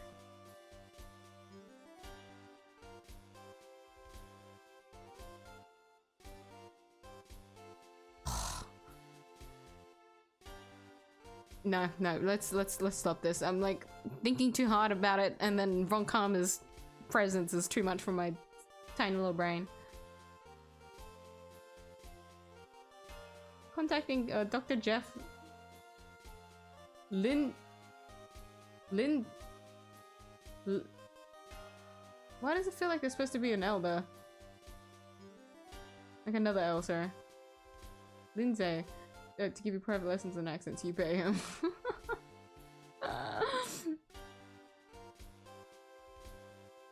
Imagine getting private lessons. Oh my god, no. What the fuck? Sorry, my nose is acting up again. Because yeah, Tabby Lloyd. Lloyd. Her name is Lloyd. But like the slight accent that I am able to do her for Lloyd was thanks to Lotta. Because of Lotta Hart. Back then I was like really adamant on trying to figure out how to do a southern accent, but I still can't naturally do it. It still takes me time for it to like naturally come up. Okay, Von Karma, let's do this. After I drink water. I'm actually threatened by him. Are you infernal nuisance still here? You don't know when to give up. Linger for as long as you like. The answer is still the same. You are not part of this investigation. Whether we're part of it or not, we'll uncover the truth nonetheless. Seems you don't know when to shut up either, but I command you on your stubbornness. Don't do this. Mr. Von Karma, I'm afraid I'm the one responsible for Mr. Frost's work melting. What? What is the meaning of this? I'm so sorry. And to you, Mr. Gusto. No concern of mine. I didn't do anything, and Mr. Von Karma agrees. Nothing at all, Mr. Gusto. You went into Mr. Frost's room, didn't you? Perhaps you could tell us why. Sure, I was... Yeah, of course. Silence! You are not to give the attorney even the tiniest shred of information. Duty bound, you're coming with me. I have reason to believe that you are an accomplice of the accused, Samson Tangaroa. No, I'll be interrogating you personally, so you had better get your story in order. I understand. Wait, please! I'm not done questioning her myself. You think I care because... But Gusto and you, Scon. I have questions for all of you and I expect answers. Fine by me. Oh, you could at least ask nicely, mannequins. Damn, he's taken the whole cast away from us. He took literally every one of them. Indeed. Well, I suppose that means there's little point in us hanging around either. Perhaps it's time we get going anyway. It is rather late. The snow has let up. You're right. Home time. Yeah. Guess my stomach's in agreement too. Alright. Let's go grab a burger. My own stomach starts grumbling too. Sounds good to me. Let's eat up and rest up. We'll need to be fighting fit for tomorrow. We will indeed, and our first port of call will be with Mr. Tangaroa.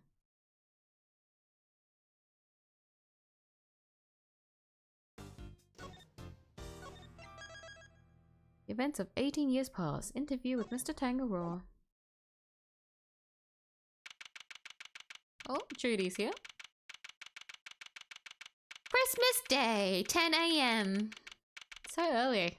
Visitor's room. Hey, it's Miss Bound. Oh, Miss Defender. Mr. Edgeworth. So sorry about what happened yesterday. He looks rather tired. Has Mr. Von Kammer finished interrogating you?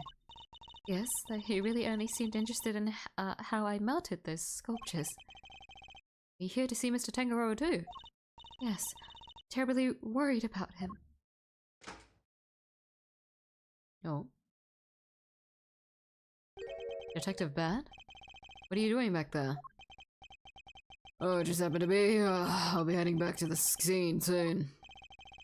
Not sure how anyone just happens to be at a detention center, but okay. Good morning.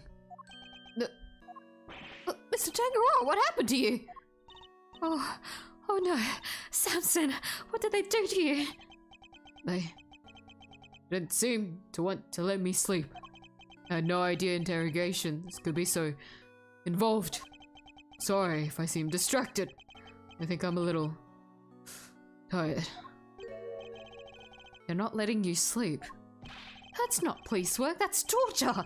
What's going on here, Detective Bad? I'm not the one doing the interviewing. It's the guy they put on the case before me.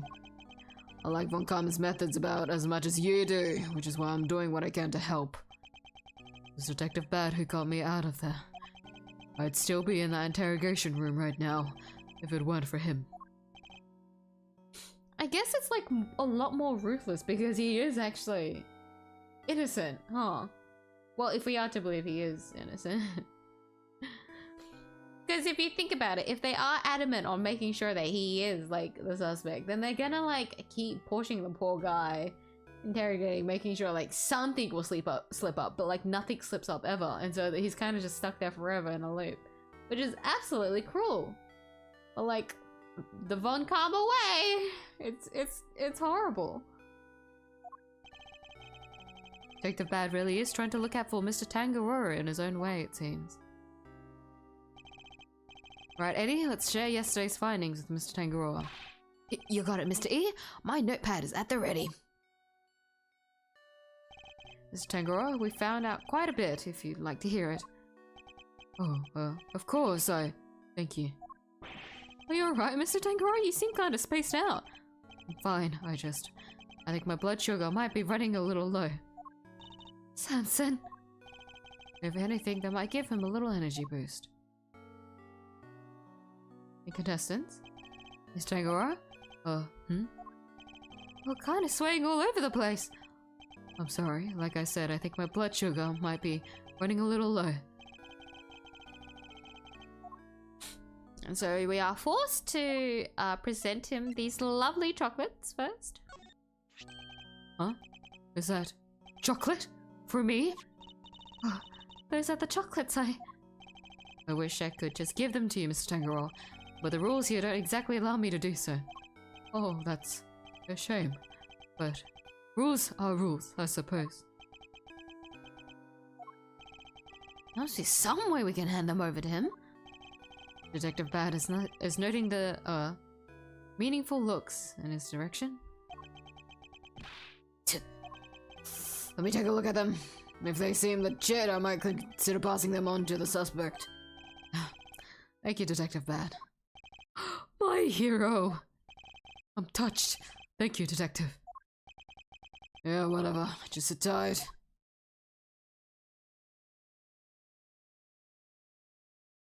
Christmas? No.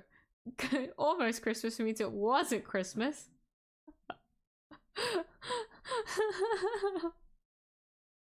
You reckon like a whole fucking like flashback like sequence? Oh my god.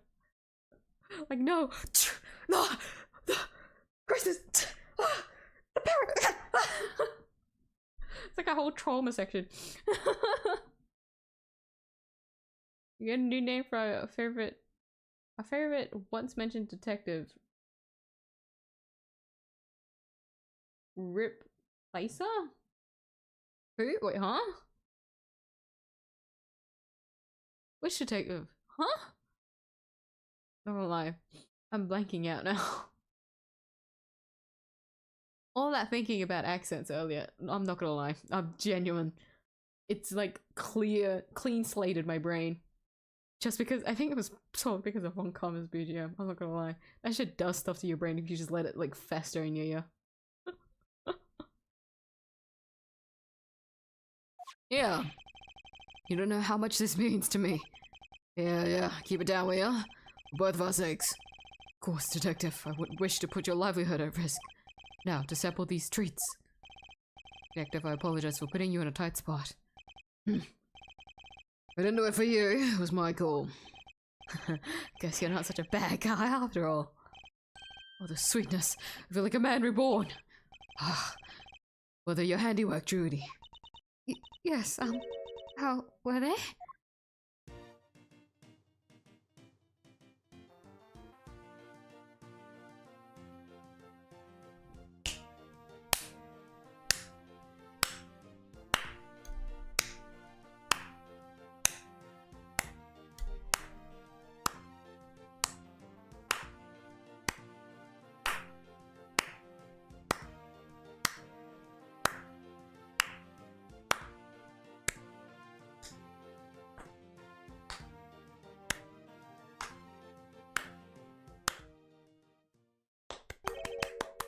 Delicious! Not exactly beautiful, but they're sweet and oh so flavorful. Thank you, Judy. I'm so glad you like them. And I'm glad you're back to your old self. My apologies, friends. The food they serve here is just so flavorless. Between that and the lack of sleep, I was about ready to collapse from sheer despair. Wow, is the food here really all that bad? Just the usual French fries, ham sandwich, stuff like that. Yes, and yet I couldn't taste a thing. Oh ho ho ho ho! Taste. Keep that one in mind. Anyway, I'm heading back to the scene. Before you go, Detective, do you have any new information to share? Oh yeah, you're right about the victim's identity. Frost worked as a sculptor in France, where he was known as Paul Hallecky. Hardy Frost was Paul Hallecky. I would have never imagined.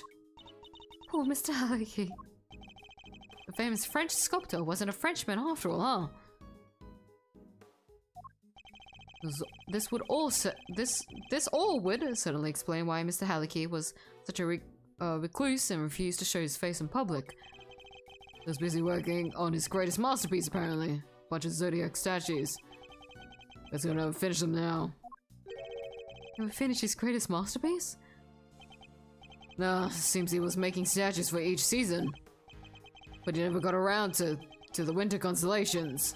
Winter constellations? You mean Taurus and Gemini? The two made out of ice would have completed the set. Yeah, now they're nothing but puddles. What a bummer. I'm so sorry.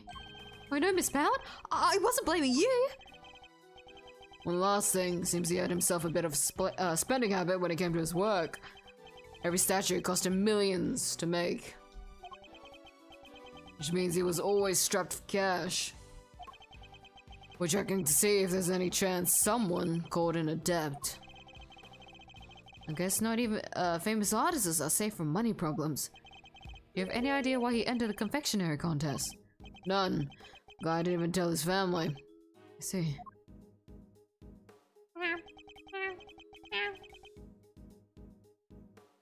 Aged 18 years in a single night. He's basically he basically would look like this 18 years in the future with when we're playing as Miles. How do you forget replace him? He'll be eventually replaced by Von Kamm of his interrogation methods. Remember, names don't usually come to mind. I only remember appearances.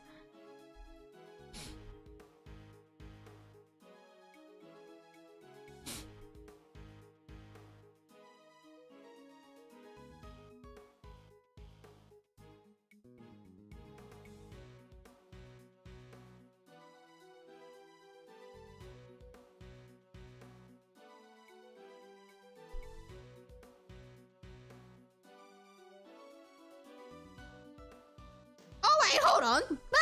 Hold on.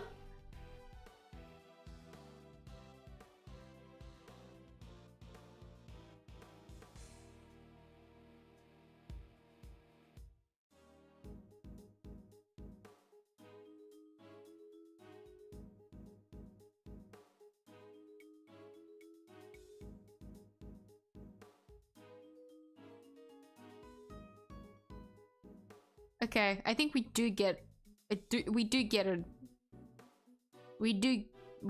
name, but we don't get to see it yet. We're not supposed to.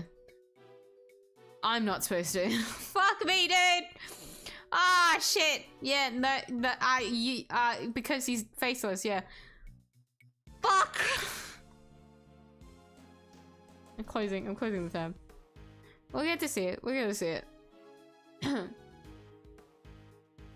Too low to hear the melody. Your claps covered. What about? I'm so sorry.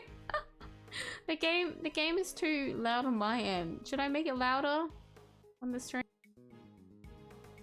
I clicked the wrong thing to make it louder. I just muted myself instead. My bad. My bad. Yeah, I'll amp it up a bit more. Because the game's too loud on my end. Yeah, so for this for me is too loud, even though I'm at like medium volume. But I put it up a little bit on stream. I hope you can hear it a bit more. My bad, my bad. I was trying to just I should have clapped like further in the background. I'll do that next time if he ever sings. I'll be further away.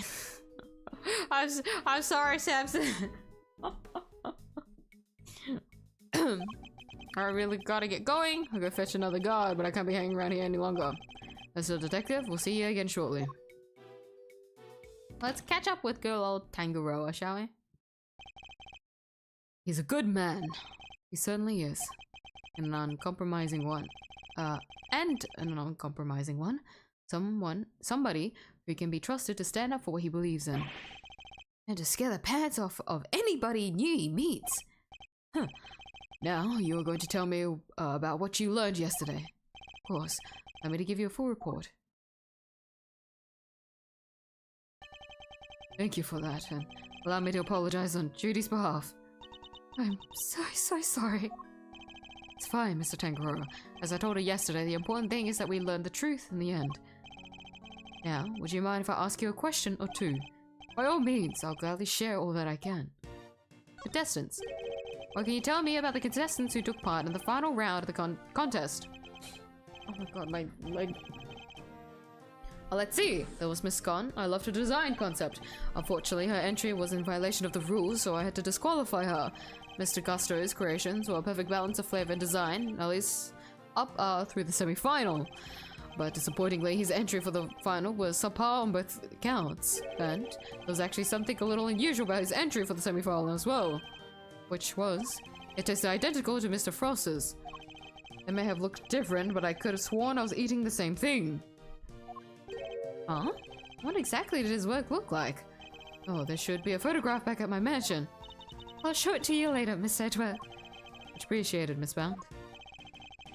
But Mr. Frost's entry for the finals, that was truly sublime. So you were able to finish judging it, even though his body had been discovered in the meantime. Yes, I wasn't aware of what had happened until after I had completed my assessment. Mr. Frost was in his room when I visited, so I took the liberty of sampling a bit.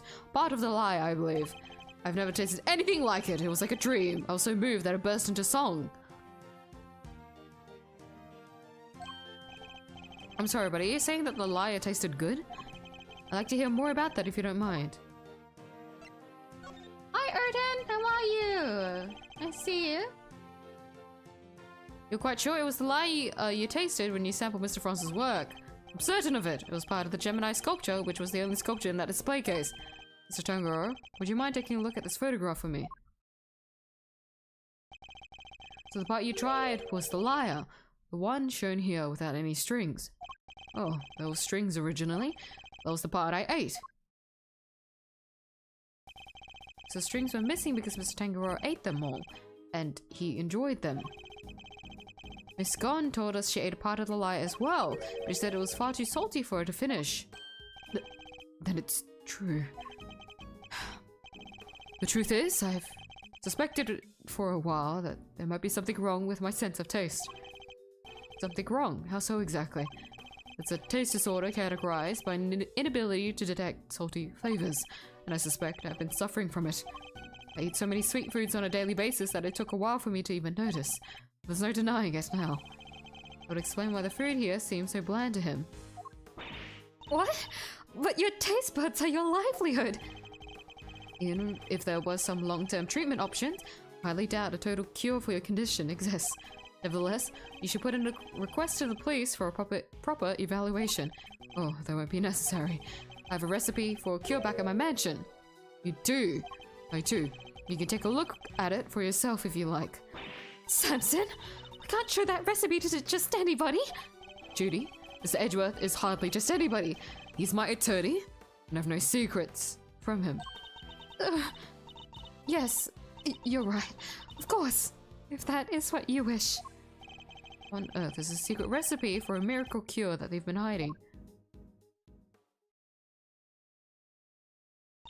Oh god, yes, they were staring. Oh, don't face forward! Oh, I suppose I should be getting back.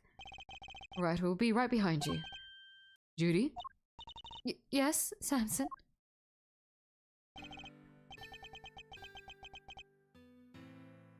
I forgot to show him my badge!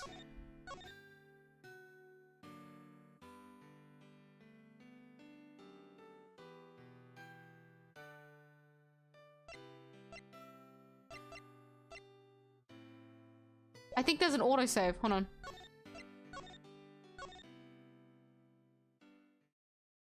I'm gonna take the risk. I hope it doesn't autosave.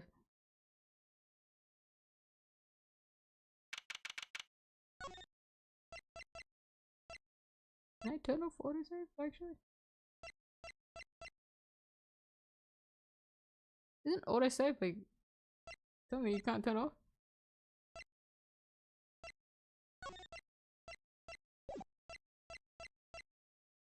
Okay, we're just gonna have to work fast on this one.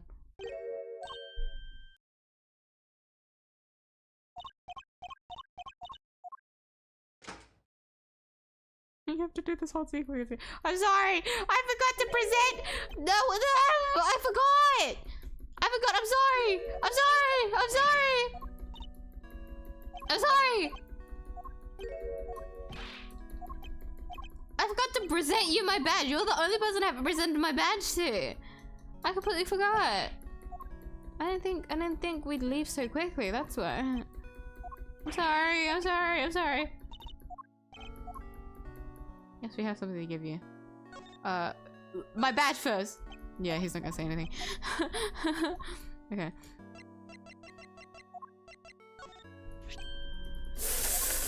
Go! Quick, quick, quick, quick, quick. Quick, quick, quick, quick. Quick, quick, quick. Oh, do you guys want to listen to the song? Yeah. I don't think I can skip this bit, can I? It's gonna play at normal speed. Yeah, you get to hear it. I'll be quiet.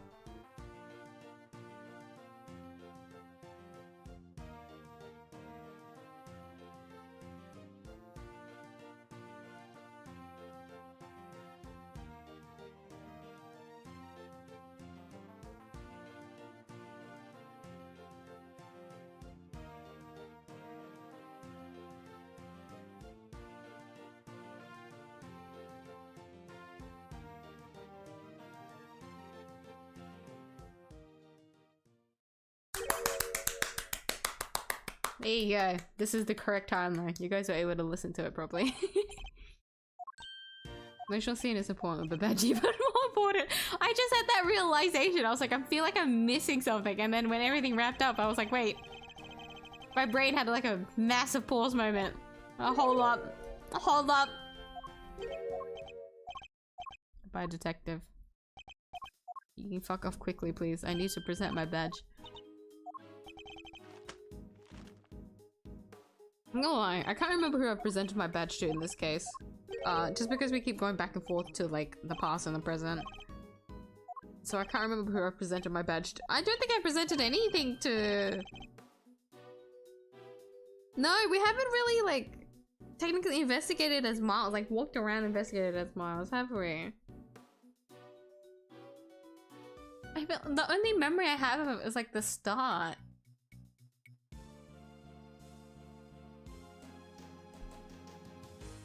Yeah, the start. When we're like with Like right at the start of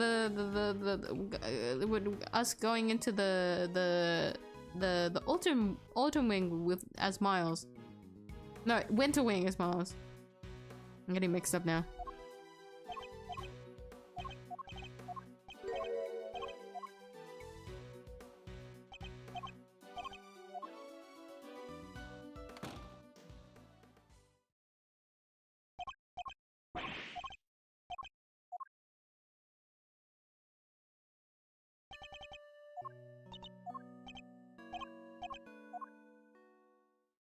Yes! Thank you for agreeing to represent me. Set of scales on my badge represents justice and fairness, Mr. Tangaroa.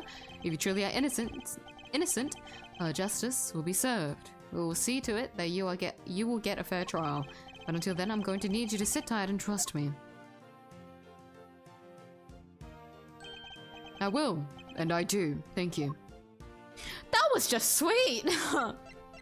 Usually it's just like a there's like some kind of bit to it, but no, that was just kind of nice.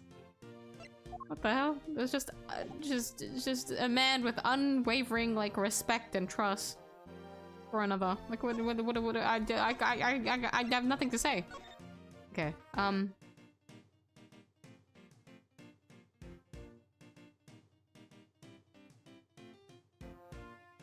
Hold on, I think it auto-saved. It did! No! That's okay, we'll just click through it properly, that's fine.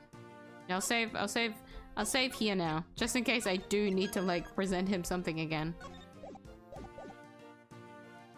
There's nothing else, is there?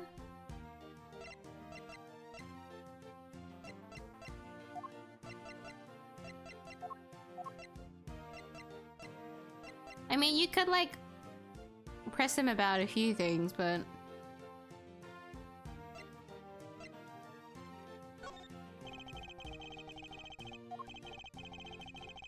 yeah, so like you can't really like ask him about actual things. You just need to ask him about one thing.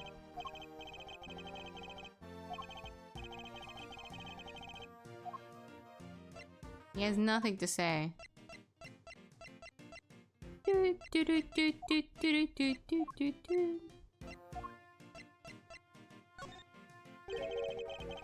Oh, did you buy this teapot yourself, Mr. Tangaroa? No, it was a present from Judy. It was it's a Paul Hallecky original. I've been a fan of his ever since I first laid eyes on his work during one of my trips overseas. Seems so delighted by this conversation. So the grand prize is the title of the world's greatest confectioner. You're already known as the greatest in the world. Do you really need to codify it into a title? It's not about that. Titles are an honor, of course, and it's flattering to be held in such high regard. But I'm in this to test myself. I can't rest on my laurels. An artist needs to grow and keep on growing. That's why I can't ever stop. I'll never stop competing with myself or with others. I see. It's a very admirable, yeah, I can read. Attitude. Admirable. Yeah, no, that's everything, so we'll just click through everything. Hi, Dynamic Tempo! It's been a hot minute, oh my god, how are you?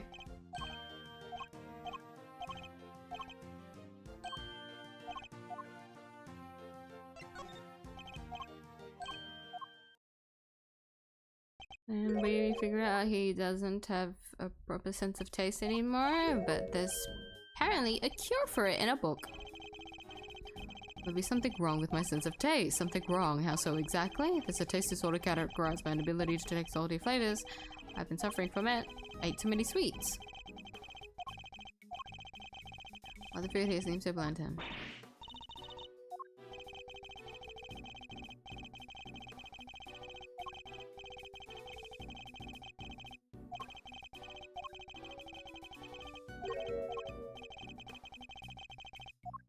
Come on. Click through this.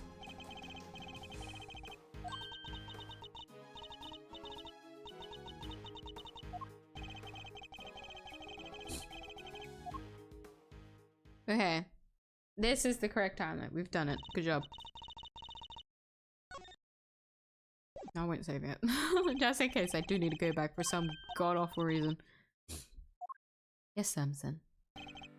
There's more to life than just me. Please, Judy, think about the life you want to live. Because I won't always be around. Don't say that. Without you, I don't have a life to live. So I'll be waiting right there at the mansion until you come home. Now, if you'll excuse me. But wait, Miss Pound!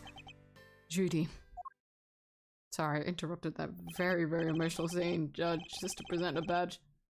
Wow, she seemed really upset. I thought I saw tears in her eyes. Why'd you even say all that to her? Because I worry about her.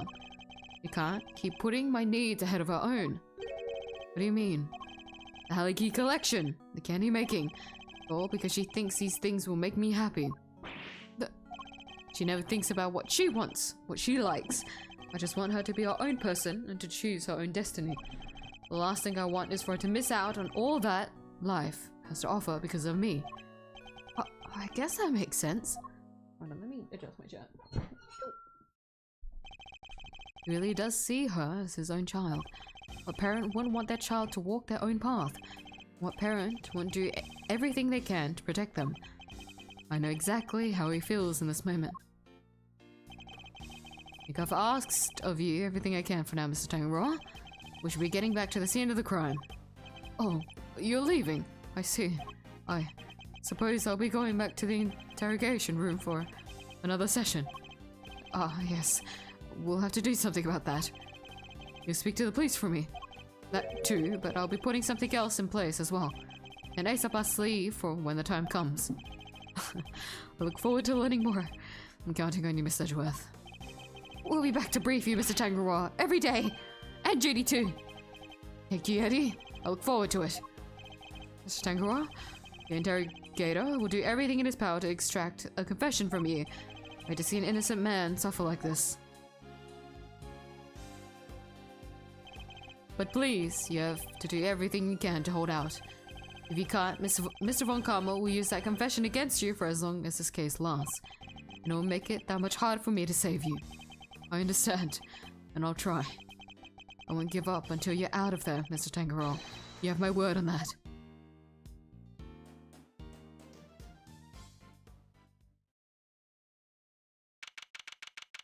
I'm busy working on a lot of projects. Oh, I assume so. It's been a while since you've stopped by. How are those projects? I was about to say puzzle. Why was I going to say puzzle? How are those projects? Okay, so 11:03 AM. It's been an hour. Fountain room. Yeah, intense music immediately. Objective bad. Thank you again for what you did earlier. Yeah, thanks a ton. What are you talking about? Haha, there's no need to be shy about it. Never mind that now. I'm guessing you two are back here, looking to investigate some more. We are indeed. We'll need something solid if we're going to save Mr. 𝐢𝐴.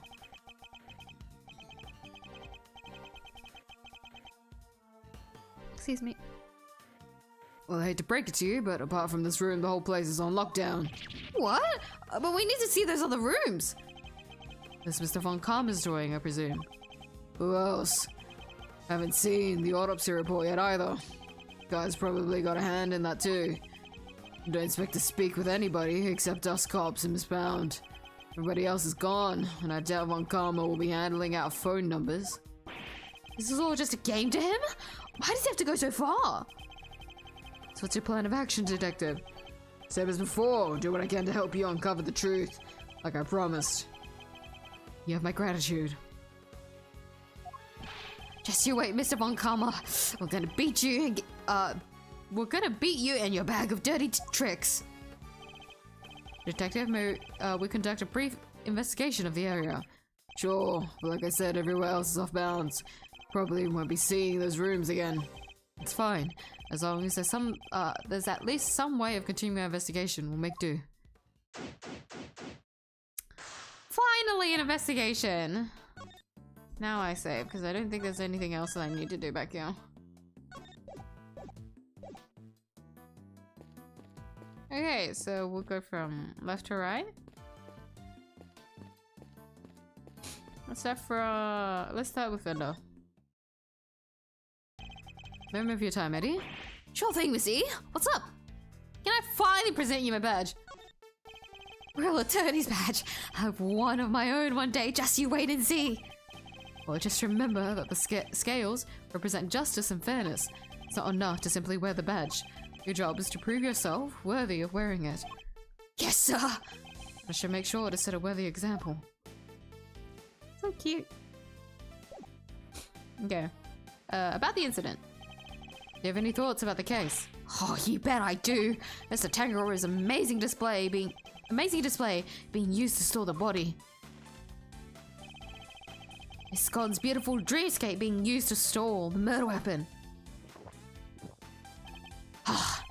We're really seeing some beautiful things, being used for ugly purposes on this case, huh? I suppose we are. To make things worse, Miss Bound seems super down. When I asked if you had any thoughts on the case, I was thinking more about useful insights. Oh, sorry, Missy. Did I do something wrong? I worry about you sometimes, Eddie. Eddie Fender. How are you liking your first crime scene investigation, Eddie? Oh, it's great. I've been taking notes about everything and I'm learning so much. So happy you let me tag along, Miss Edgeworth. So you ought to be an attorney, huh? You bet I do. I'd give anything to be a hero of justice, to help the helpless and fight for what's right. First time I saw Mr. E do his thing in court, I knew I'd found my calling. You know, cops look out for people too. Sure, but I want to be an attorney.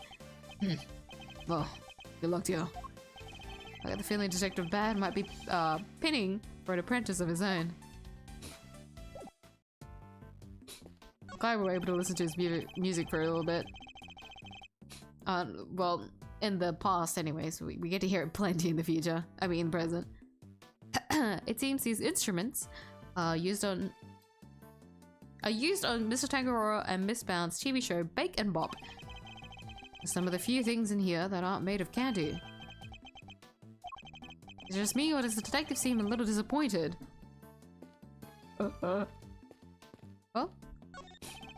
There's a drum set here decorated to look as if it were made out of cakes.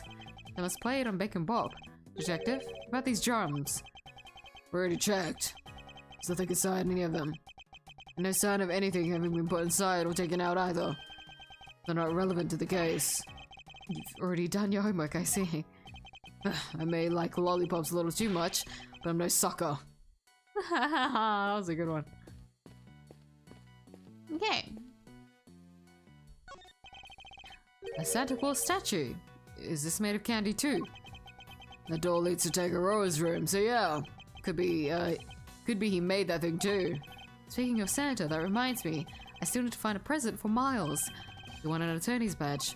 I wonder if Mr. Tangarora would make one out of candy for me if I asked. Oh, that's really cute! Authorized personnel only beyond this point, I'm afraid. Meaning what? I'm not authorized? Sorry, sir, no authorized personnel either. So nobody's allowed in. Let me guess, Von Karma's orders. Guy's really starting to grind my gears. Yeah, so all of these guys are gonna be the same. Deer statue. Deer statue. Reindeer statue. There's the door to Gusto's room. This candy radium is meant to show the way. Big antlers like that Must be a bull. I think not. Male reindeers shed their antlers in winter. Therefore, this must be a female. Thanks, Mr. Trivia. Attorneys. Stop staring straight forward. It's sucking me out. They don't teach you about reindeers in law school, detective. Now, this is quite the trophy. Awarded to Tangarora, first place. International Confectioners Association Annual Spectacular. It's made of candy. I guess it wasn't meant to last forever. Makes sense. Prizes fame. None of it lasts forever, right? Doubt it's anything quite that deep. Where does this elevator go? It's like a floor. Tangaroa and Bound live up there. Sounds like they live a pretty charmed life. Tea parties, candy making, that kind of thing. They even have a garden. Must be nice on a sunny day. That does sound nice. Perhaps they'll invite us when all this is over. For you to come, wouldn't you, detective? You get ahead of yourself now. I'm not in the habit of palling around with attorneys. These trophies all belong to Mr. Tangaroa, but not all for confectionery contests. Some appear to be for charity work, testament to both his character and his professional achievements.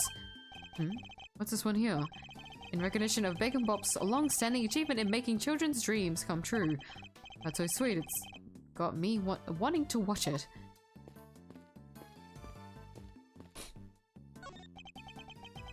Scon's room is through there. It's marked by Snowman, a candy snowman by the look of it. Oh yeah? Well, I'll be. He's really sizing it up. He isn't thinking of making that into his next lollipop, is he? That reminded me of the fucking, I don't know why. Like, barely related.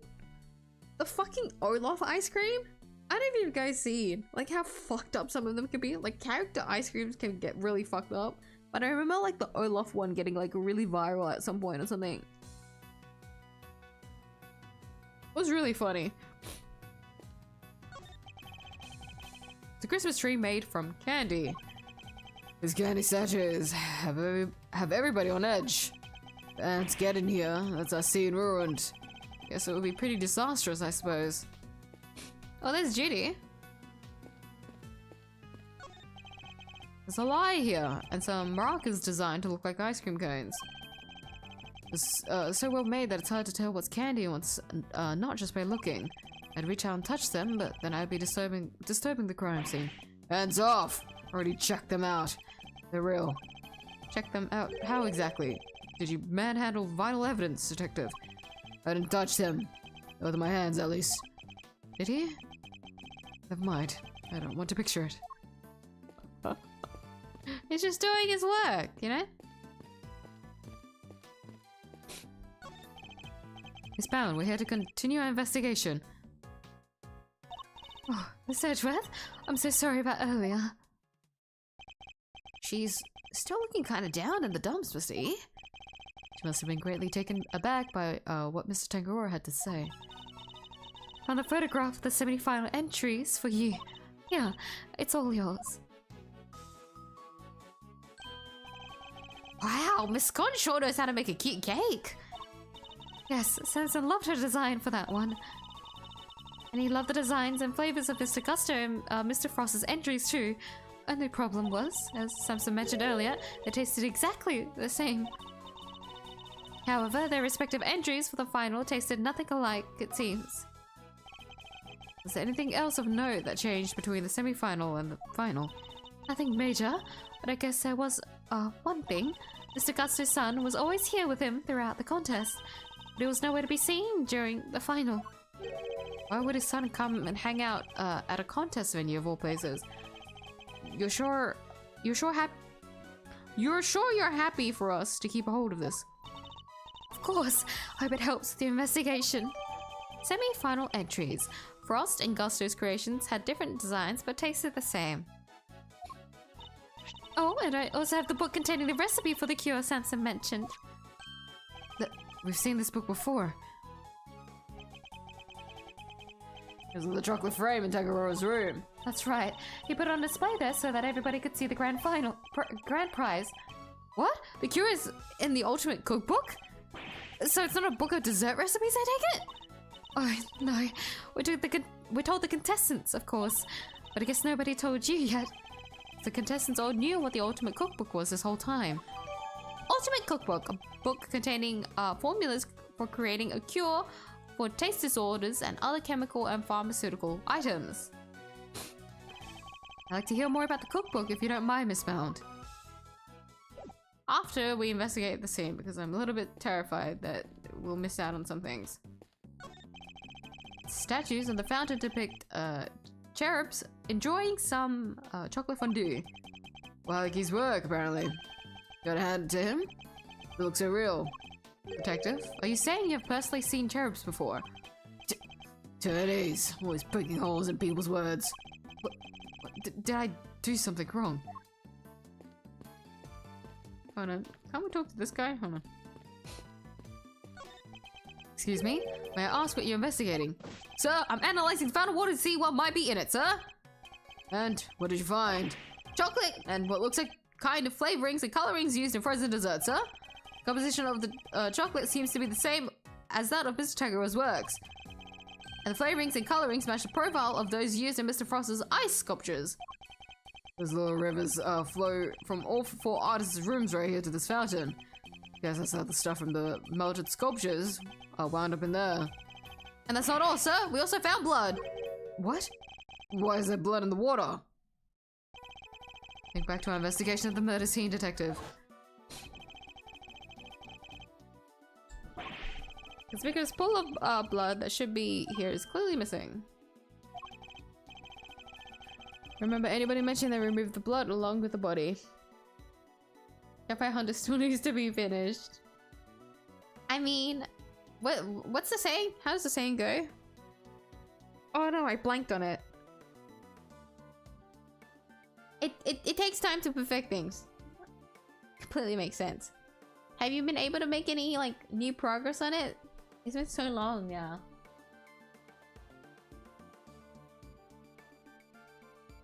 I'm trying to remember what that saying was. How does it go? Oh, it's completely escaped my mind. Something about time and then perfecting something. I'm sorry.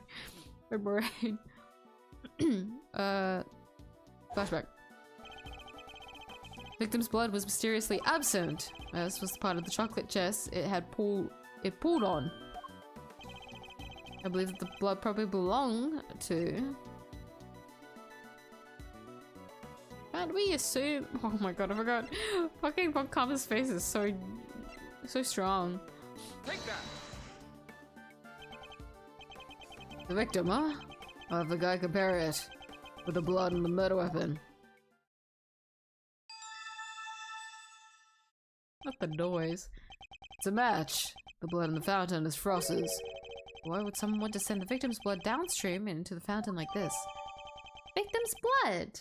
Frost's blood was found in the fountain, but not at the scene of the crime.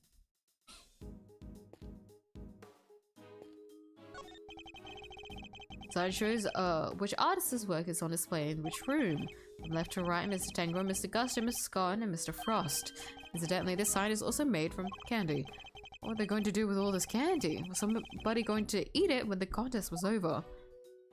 It's so much food. It's such a waste, honestly.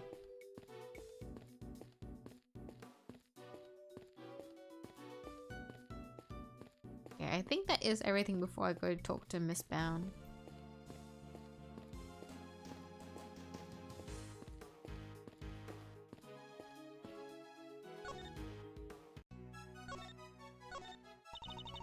It's an interesting badge, Mr. Edgeworth. Does it mean something? Yes, it means that I'm an attorney. It's for easy identification purposes that I wear it. I see. I guess that must be quite useful. Perhaps there should be a confectioner's badge too. Or a murder's badge. I'm sure that would save you a lot of trouble. Well, they don't get badges, but they do get bracelets. Ha! That should have made me laugh. Ultimate cookbook. So if I understand correctly, my mouth is getting dry. The Ultimate Cookbook is actually a collection of recipes for different medicines.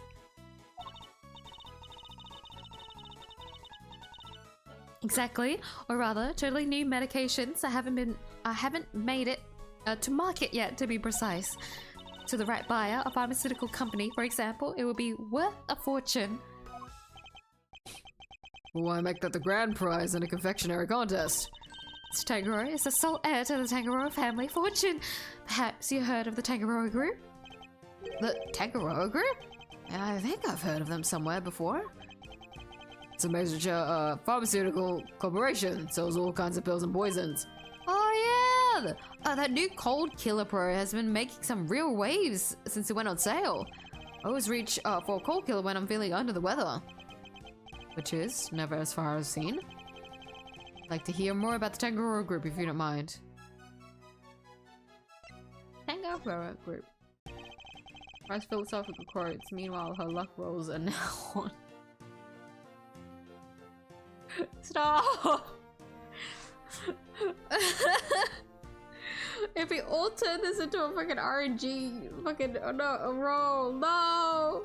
I lose every single one of them. All of my stats are shit. Leave me alone. No! So did Mr. Tangaroa not want to take over his parents and go into the family business? No, he preferred the idea of making people's lives better through the power of confectionery. And his parents supported him in his quest to become the best in the world. Then, when they passed away, he inherited the cookbook. Why would it make such a valuable heirloom and be a contest prize? He's been hounded by so many people looking to make that book their own. He was tired of it. But it would have been an insult to his parents' memory simply to give it away. So he decided to find somebody he felt was worthy of it. I bet the board of directors love that. Handing over the fruits of all their expensive research to someone else. They hated the idea, of course. Which is why Delicia entered the contest. The Tangaroa group wanted her to win the book back for them. So you knew she was a pharmacist all along? Yes. And not only that, I taught her how to appeal to Samson's taste. I tried to help her win. But why? I wanted to protect Samson by protecting the Tangaroa group. If that cookbook fell into another company's hands, the board would never forgive him. So I wanted to find a way to keep it with the company, but in a way that Samson couldn't object to. By the time Miss Gon managed to make it so far in the contest, she had no business taking part in. Miss Gon wasn't the only one pretending, was she? Mr. Frost wasn't really a confectioner either. And he still made it all the way to the final, just like she did. Not bad. Yes, it's unbelievable, isn't it? Hold on, my nose, like, that was awkward. Sorry.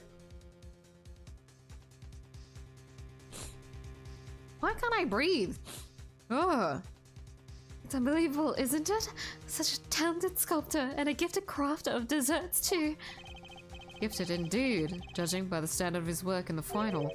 But how did one man produce pieces of that size and quality in such a short period of time? I'm not sure I have much more to tell you. But if there's anything else I can help you with, I'd be happy to, of course. She's certainly very keen to ensure that she does all she can for Mr. Tangaroa. I could certainly use a cup of tea you made us yesterday if you wouldn't mind. I think that might help move that investigation along nicely. Oh, I'll have some too! Your tea's to die for, Miss Bound! Well, how could I possibly refuse? I'll bring it right out. You know, I think that cheered her up a little. Pew! Learn a little more about the contest's participants. There's still one question involving Mr. Gusto for which we never got an answer. He went into Frost's room.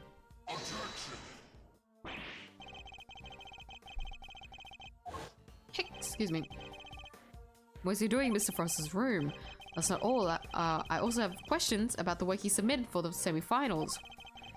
A confectioner who admits to lack design sense, and a sculptor with it in spades. Mr. Gusto could have not hoped to win such a high-level contest by himself, which is why I'm beginning to wonder if there was some sort of connection between him and Mr. Frost. They were in cahoots! Probably. Ask Mr. Gusto a few more questions. The story still doesn't quite add up for me. Me neither. To figure out how to get in touch with him. Oh, do you now? Oh, I thought that was delicious for some reason. Oh, he's being a piss.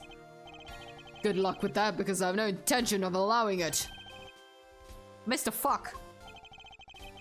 I'm already in the midst of my own investigation into Gusto, so there's no need for the likes of you to pester him with the same questions again.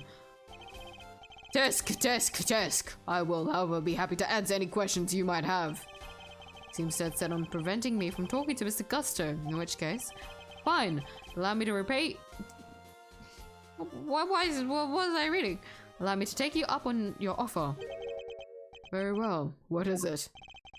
I'd like you to tell me about the connection between Mr. Gusto and Mr. Frost. Mr. Frost and Gusto and Frost connection. Connection between Gusto and Frost. It was simply a matter of coincidence. They both happened to be taking part in the same contest. Okay, well, we love to see that. And that's all. That's all I have to say to you. What? But that doesn't help us at all! We'll have to confront him with evidence if we want to draw the truth out of him. It's imperative that we do. He's clearly hiding something.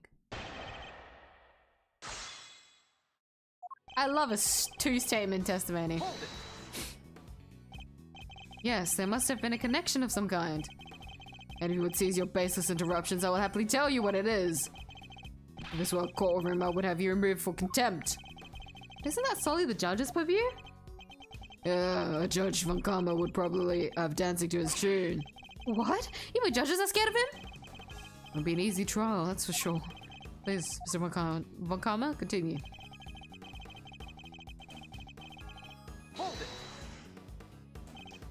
Granted, it may have simply been a coincidence they both entered the same competition, but doesn't rule out connection of some other kind between the two of them.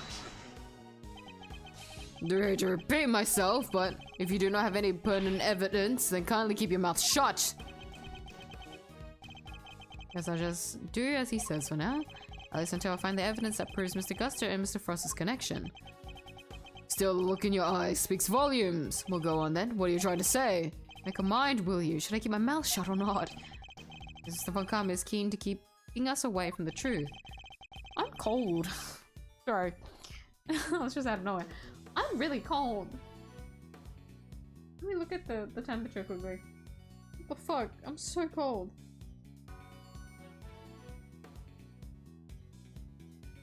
It's supposed to be colder. Like, yeah, the next 2 days are supposed to be colder. The fuck? Well, such is the state of an Australian household. Australian houses just aren't fucking insulated. Probably. Oh, it was cold. I keep trying to like adjust my robe, I guess, to like warm up my neck. It's not my neck that's cold. It's more like I'm trying to cover as like much of my like skin as possible, so that I stay warm. But it keeps untangling. Should do a D&D with viewers sometimes. That'd be fun. That does sound fun. I've never done a D&D session before though, so it'd be a first time for me. I don't know if I could do a D&D session though. I'm be real. But this just coming from someone that's never done it before. So like first time, like nerves, I guess. But like the idea that would be very fun. I'd wanted oh my god, I remember seeing like a video. It was like a Japanese like very like rough like animation of like this like what do you call like quick shot? Oh, I don't know, one shot. I think it was like a one shot like campaign like session. It's like a really old video. It was like from a few years ago, I think.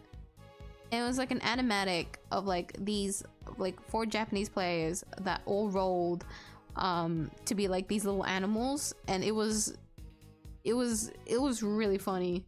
I want to do something like that, something that's like so silly, because I know that most D&D sessions are like you go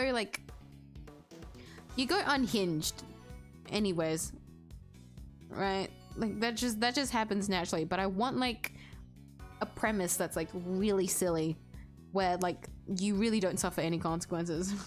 It's just like everything going downhill.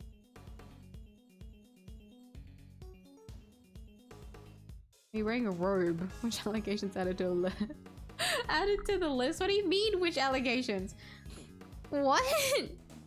Also, I don't know what to call this. Is it like a gown? Is it like...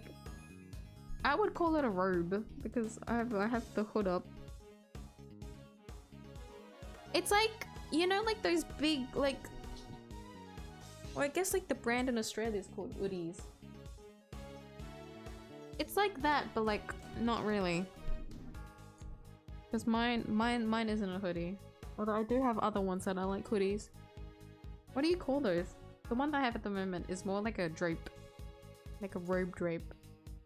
But it's not thick enough. I mean, actually there is something I could wear that is thick, but that is actually a hoodie, but that would only cover the top half. I need something for my legs too. I will get cold. I have like this very, very soft furry hoodie, but it's so fucking big that I rarely wear it unless it's like really cold. Like when I went to South Korea last year, I brought it with me and it was so comfortable. I stayed warm. It was really good. But the winters that we have in Australia are more like, because things aren't insulated correctly, right? So if I do wear that hoodie, I'll actually get too hot at some point. And so I'll have to take it off, but then when I take it off, I'm gonna get too cold. It is rough. I haven't played D&D either, so chaos will be just we will all learn together as we go. But who knows? We'll see if I'll be able to pull it off one day. What is something close to a robe? I don't know how you would describe it though. Like when you think about like I get like the robe like. No, but if you search up robe clothing, that's what it is. You're thinking of like a cloak robe, you know? You're thinking too far, my man. If you just search up robe on Google, it'll come up. It's like what you wear to, but this isn't what my one looks like though. Mine has a hoodie, has a little hood. But like there's all kinds of ones, you know? I would call it that because I would wear it over on top of my sleepwear.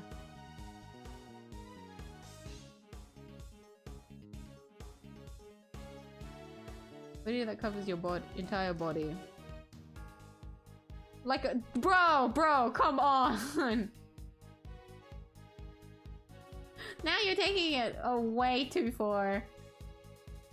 That's a step in the nah. You know what? I'm okay with being called a witch. I take it back. Witches are cool. You know what? I do want to be a witch because there's a game called Witchbrook that's coming out later this year, and I want to play it. I don't know if I'll play it on stream, but I would be very tempted to because I really want to play the game.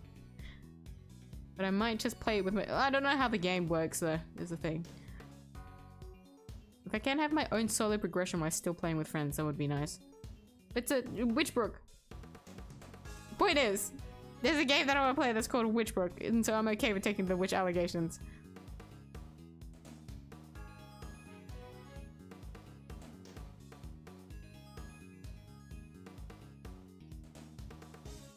It's a totally court session, but lawyers can cast D&D spells.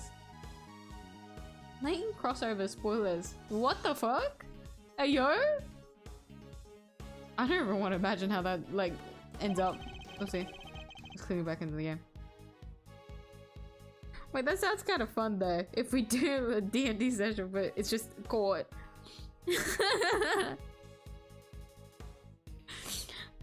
Like, how bad can it go, surely?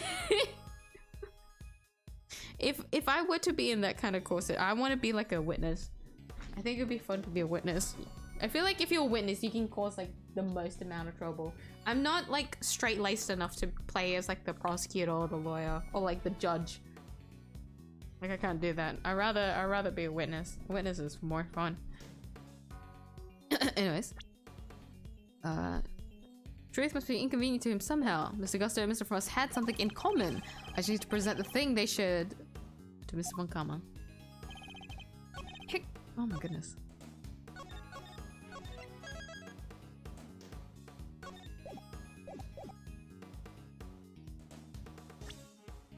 Okay,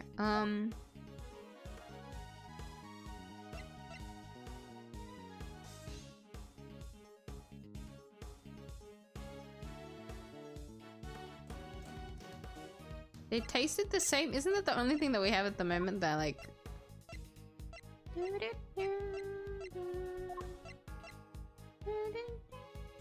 Objection! Yes. I wonder if you could look at the two confections in the foreground for me, Mr. Von Kammer. They were made for the contest's semi-final. Both are quite exquisitely crafted. Wouldn't you agree? Get to the point! The nameplate suggests these were Mr. Gusto and Mr. Frost's entries. Mr. Gusto told us that confectionery design was far from his strong suit, and yet his work in the picture is just as good as Mr. Frost's. Exactly as good, in fact. We learned from another witness that their two entries also tasted exactly the same. What are you suggesting? That you dumb fuck? That they were helping one another! Let's take a closer look, shall we? While at first glance, these two may appear to be superficially different, it soon becomes apparent that there are significant similarities in how they were put together. They are made of the same ingredients, tasted the same, and share a similar design aesthetic. This picture is proof positive that the two were working together. If you figured that much out, I suppose there's little point in denying it. Mr. Wakama knew all along that they were cooperating. Well, I warn you, none of what you're about to hear will be to your advantage. See, this is where shit starts to go down. Gusto and Frost's real connection. The roads are like caves. I'm so sorry. Look at why English is not my first language cover up. Way too convenient, buddy. You're lucky that it is true. you can get away with that. But no, I get that. That's why, like, even for me, I don't know if it feels right to call this a robe. But like, if I were to search up a robe, it pops up like that, right? But even I don't feel confident to call this a robe. Like, I remember, like, searching up, like, gowns as well. Hold on, let me search up gowns.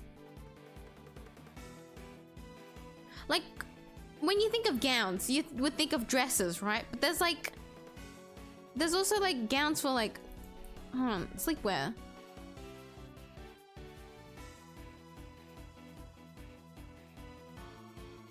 And some of them kind of look similar to robes, too. Which is, like, really annoying. Like, don't worry, me too. English is my first language, but I don't know what the fuck people are calling anything anymore. Because I was looking for... I don't have a lot of, like, long sleeve, like, sleepwear. So I've been, like, searching up to see if I could find any to, like, buy.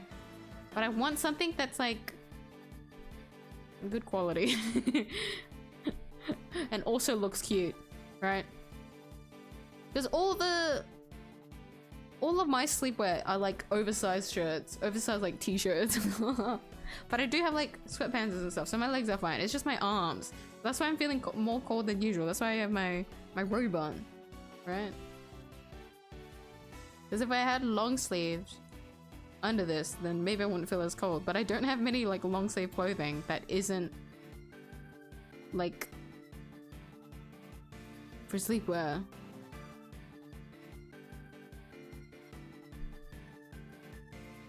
Actually, not even gonna lie, even like my general closet, I've never really liked wearing long sleeves. I only forcibly like started to make myself buy more long sleeve clothing after I went to South Korea, actually. Where I was like, okay, it's really cold, you should probably wear long sleeves. And so I do actually own long sleeves now. But I still wouldn't prefer wearing them. I don't know. Oh, you know what? I do know. It's because I don't like having too many layers on. If I have anything more than 3 layers, I start to feel claustrophobic. Like, it starts to feel, like, heavy. It's too much on me. And so I choose to, like, suffer in the cold instead. But now I'm really cold. And now I wish I did have long sleeves. Because I don't mind 2 layers. 2 layers is fine. But I remember it was unbearable in school. So for our uniform, we actually had I went to a private school, so lots of uniform, right? So I was complaining last time where we had like ties, right? And for our shirt, we had to like do the top button up for our collar. right? Which is already claustrophobic as it was. So you have like the shirt and the tie, right? And then like optionally you can have the sweater that you wear, you know, for extra like warmth or whatever. And I always wore it because I hated wearing the blazer. The blazer was just really heavy. When it rained, if it rained, if your blazer got rained on, it would smell quite literally like wet dog. It was foul, honestly. But we are required to enter the school wearing the blazer and also leave the school wearing our blazer, or at least like holding onto our blazer, like our blazer on us to some capacity. So I would always be holding my blazer, but I would wear my sweater. But in the event where like it was annoying to wear my blazer, so anytime I did go into school, I would be wearing everything. I would wear my shirt, sweater, and then the blazer on top, and then I would take it off once I got to school, because holding that as you're going to school was kind of annoying. But I would always wear all of that, and I hated it. I would do everything in my power to not wear it, but I didn't like not having anything to cover my arms, so I always wore that sweater, because that's only 2 layers, and that's fine. The tie was annoying, but that's another thing. But we're forced to wear our blazer on top of all that, and it's I hate uniforms. Seriously. And even worse, when you're forced to tuck in your shirt as well, right? That's just like once again, another like private school uniform situation where you're forced to tuck in your shirt. And so we had our skirts, right? We would tuck our shirts into that. The thing is, in our winter uniform, we are required to wear stockings. We have to wear these really thick fuck-ass stockings. And there was like so much bundled around my waist area. It was actually unbearable. I felt so claustrophobic. I hate school uniforms, seriously. So there'd be these very like thick like tights that would have to wear, skirt, shirt, and then I would choose willingly to wear my sweater, but it's cold, so I have a reason to be wearing my sweater rather than over the blazer. And by the way, the blazer doesn't even really help with the cold. The sweater works better. The blazer doesn't really protect you from the cold. It's just there to like look nice, but it doesn't even look that nice because it's really like bulky. And it smells like ass half the time when it rains. Actually, it's so annoying.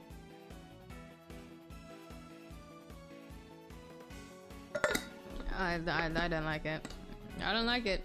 I didn't like any of it.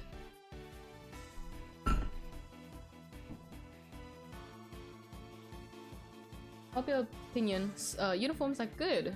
Look cute in those little formal shirts. No room for what to wear. Oh, that latter point I do agree on though.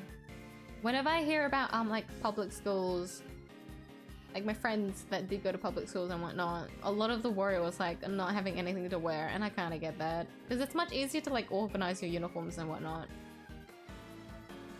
In terms of like efficiency, like I agree, I don't mind that. It's more like the rules that are like with those uniforms because of the school that I went to, right? Uniforms aren't like inherently bad. They're there to like make what? And how do we wear this? Like they're there for a reason, and it's because of like whatever like you're supposed to represent, right? Which would be the school.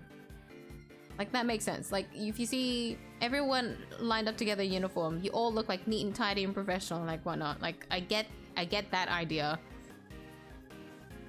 But the uniforms that were sold to us were unnecessarily bulky and thick and unbearable to wear. They were always so fucking thick. And the fact that we were required to wear like these certain specific clothing pieces together, or that would be considered like, you know, not school rules. it's restricting. But if you were to wear a uniform, to like, however you want, right? Because I know there are some schools where you are given a uniform, but like they just want you to wear it as like a symbol of like that school and whatnot. Anything else is like free game. Like that makes sense. But to be like, oh, make sure that your top button is done for your shirt. Always be wearing your tie. You can't have it loose. Remember to tuck in your shirts. Don't roll your skirts to make them shorter. Always wear your blazer coming in and going out of the school. Your shoes always have to be black if it's the main uniform, but if you're wearing your sports uniform, you have to wear white shoes. Only recently did they actually do like lift up on the school rule to allow like colored shoes. Imagine only ever having to being forced to wear white shoes in a sports uniform when your entire point is to like get them dirty as much as possible, and you're forced to wear white. Like that I don't understand.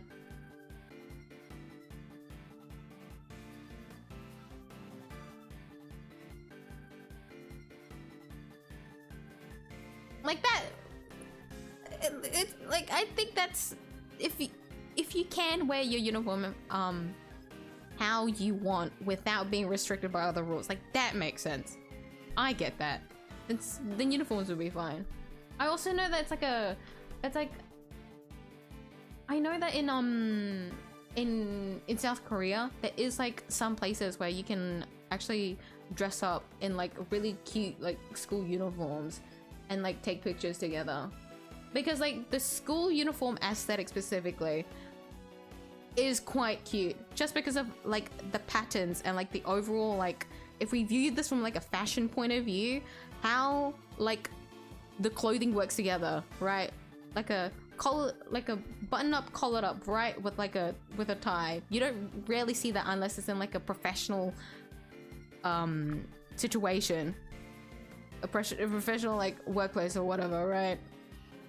And so when it's like the school uniform kind of aesthetic where you can be a little bit more like playful and free with that kind of like fashion like style, you know? And also like a lot of patterns. In professional workplaces, they would want you to be in like solid color or something. They wouldn't really want you to have patterns, but a lot of like school uniforms have these like play patterns or whatever, and they look cute. In those situations, I'd be like, yeah, uniforms are fine. That makes sense. I'm also someone that likes military uniforms. Like they go hard. They go hard. Like, I get it. Like, very exaggerated military uniforms and, like, games. Oh my god. Only then. I just like the hats. I'm gonna be real. The hats are cool. I like hats. I'm partially blaming my friend for that reason, though. I never really thought much about it until this one friend that is, like, really into military uniforms enlighten me, I guess you could say. Explains it now. Gynoform isn't that much stuff. For girls, I guess we've always just had a very restrictive, like, uniform rule. I guess I don't know, but I know that the guys at my private school still did get a lot of like flack for it, but like not as like not as specific for girls. I guess more so that I guess you could say back then a lot of the girls I know were more inclined to like accessorizing. I don't know about the guys nowadays. It's probably the same, but it might be, well, I guess maybe some earrings. But not many guys back then had earrings. I don't think I've ever seen a single guy in my school have earrings. But like, point is, right? The girls are more inclined to having accessories and whatnot, and so we got told off a lot about these kinds of things. So like bracelets and whatnot, extra earrings and whatnot, anything like that. necklaces you can rarely see, but if you did have them displayed, they, you know, you shouldn't be showing them off or anything like that. Ugh, so many things. I'm tired of restrictions. I'm glad to not be wearing my uniform anymore. I was very happy to give that stuff away to my relatives that are going to that school now. But I always like hearing about from my relatives that do good to my old private school. What it's like there now. Or like if they tell me something specific, I'm like, yeah, they did that for us too. Good luck, kid. Good luck surviving. But I don't miss those days at all. I still have that, like, I'm not gonna lie, it's like ingrained in me how the tie feels around my neck and like a buttoned up collar. Like I still feel it around my neck. It's kind of traumatizing, I'm not gonna lie. Because remember, those shirts aren't fitted because it's too expensive to buy a new one, so you just kind of suffer with what you have. The same with the skirts. I forced that shit on, even if I couldn't breathe for like the entire day. It's better than wasting like $60 down the drain just for one piece of clothing. No, thank you. Anyways, sorry, Von Karma. That went on a fucking speech about being restrictive when. Like, the epitome of, like, all of that is Von Karma right now. And I rambled off about hating everything about it. Sorry, my man. We'll continue now. Let me confirm that what you seem so desperate to prove, Gusto and Frost were indeed working together. Gusto spelled out the details of his relationship to Frost during his questioning last night. It seems that we're helping one another right up until the day before the final. Sorry, let me remove Gurudino. So you knew that the two were cooperating. Mr. Von Karma, why are you trying to bury the truth? You already did that. Enough with the petty slander. I merely wanted to avoid you poking your nose around before I could provide proper context in court. Simply slip to my mind to explain that to you. Doesn't explain why he's being so slippery with the facts, though. Need to figure out what it is he's hiding. Can't let things end like this. Guess maybe we just gotta keep pressing him for extra details. Hold it. So you did know that there was a connection between the two. Why were you trying to hide it? Desk. I don't just hand out information like candy, and certainly not to the defense. Not like that lollipop nursery fool of a detective over there. You things your way and I'll deem them mine. You wonder why I refuse to share information with a traitor like you. Hold it. Last night, after Mr. Frost's work melted, correct? Yes, I interviewed Gusto personally. You should want to work with Mr. Von Karma. That must have been terrifying. Imagine Mr. Gusto probably meditated his way through the difficult parts. Most certainly did not every time he closed his eyes. I brought him back with an almighty snap. No one dares to plead the fifth with me. Did that even work on him? And that is how I was able to perfectly learn every last detail of Gusto and Frost's relationship. Hold it. But why were they cooperating? Gusto says the design is apart and Frost was an amateur confectioner at best. Neither of them stood a chance of making it through the contest alone. So what was their endgame? Why cooperate only until the day before the finals? Gusto claims to have ended the scheme. Allegedly, he wanted to win the final on his own merits. His one and only goal was to be crowned the world's best confectioner, and his pride would not allow him to do so with the help of another. Cheaters can only ever win hollow victories, I guess. I was under the impression that the collaboration had only lasted through the semi-finals. I was starting to think it might have lasted up through the final itself. Mr. Von Karma, I'd like to ask you some more about how long they worked together for, if you don't mind. If you must.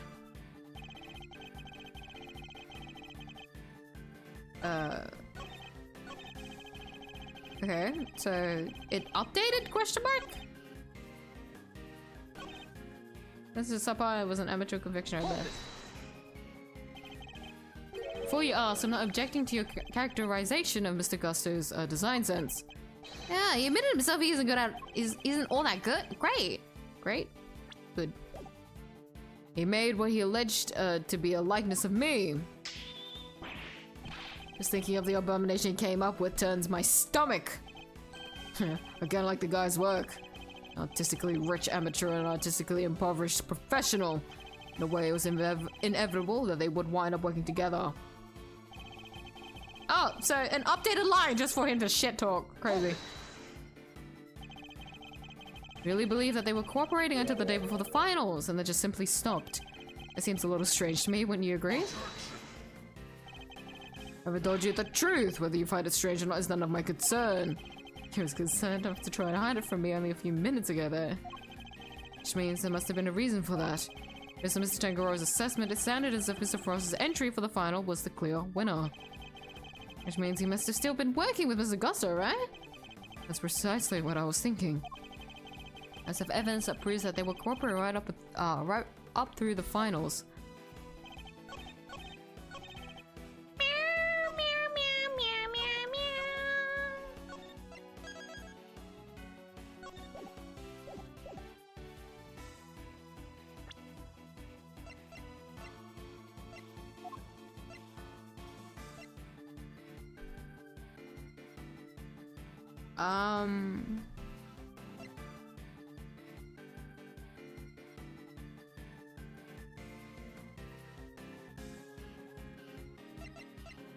Yeah, there's something that we can read from there.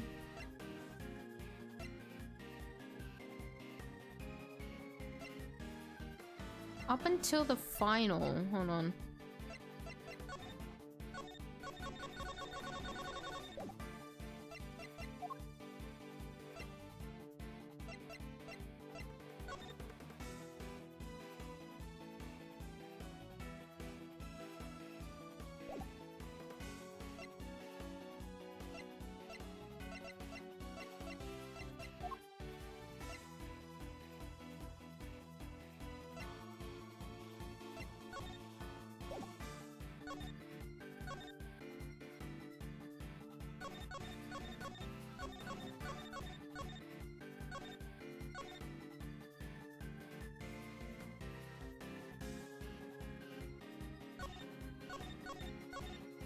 Hold on.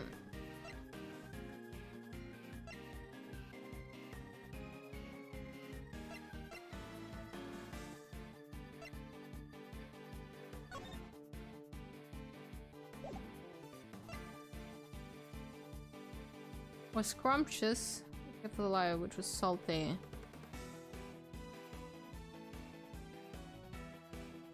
People like me, I must appreciate the collar button rule because they never got that tight. Nothing will make it so my upper body has barely grown since I was like 13. It's go too long that even the longest jeans end up getting short after a few months.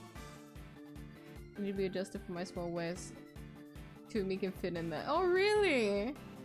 Oh my gosh. I see, yeah. It must be for pants specifically. I can only assume how annoying that is. For me, everything's too long. So I always have to shorten everything. But yeah, no. A lot of those shirts back then, I got like in the first year of high school. And so I still had, like, I was still able to wear them for like a good amount of the year. It was only until like the last 2 years of school where they started getting too tight. And it was getting unbearable. Because a lot of those shirts, they say that like you'll grow into them, right? And so like some of them end up being too big, right? For like the first like couple of years or so, which is quite funny. And then they start to they start to get too, oh my god, especially our skirts, Jesus fuck. Because there's like our skirts, I don't know how to, oh my god. There's like a button thing on like the side, which was completely unreliable. Most of the time, right? The only reason why some of them were like they were too big for the like first few years. I'm trying to remember this. And then like when you go to reach like a certain button point for it to be like tight around, like fitted around your waist, right? It'll be too tight by then. But if I do one less than that, it would be too loose. And then by then you would just roll it, which is what a lot of the girls did anyways, because they wanted to make the shirt, the skirts shorter. Because the rule was private school, make sure your skirt reaches your knee. It has to cover your knee. But you know, they would never listen to that, so they would roll their skirts and then that would fit it properly around their waist. For me, it was also like that. Thankfully, I didn't have to roll it any more than like once. And when I did, I would roll it the other way so that it wasn't particularly visible. But God, fuck. I guess the big thing is like how specific, like all of the uniform that I had mentioned earlier, right? You were forced to buy it from the uniform shop.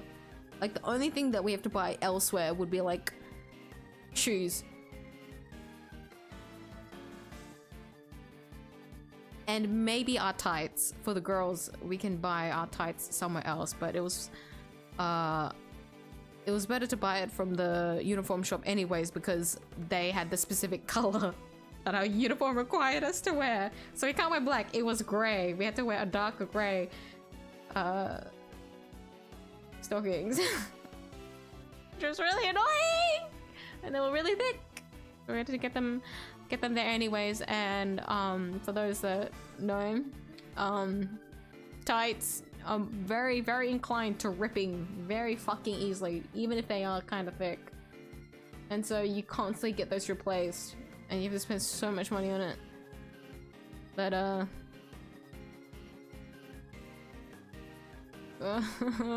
I'm like reliving so much trauma. I hate uniforms. I hate it. I mean, I have to say specifically, I hate the school uniform rules, huh?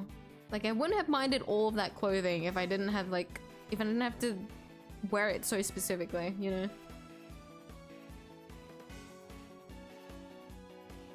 Hiya, Benta! Easily fall asleep while it's raining. Is it raining at the moment? Okay, sleep then.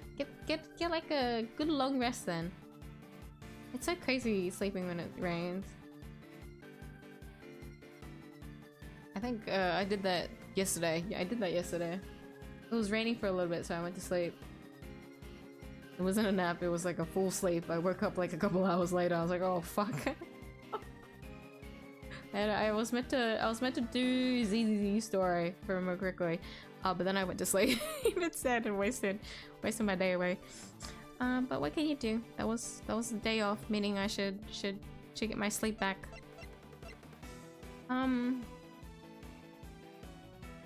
What did I say I wanted to present? Wait, no, I haven't figured out what to present yet. Proof that they are in cahoots.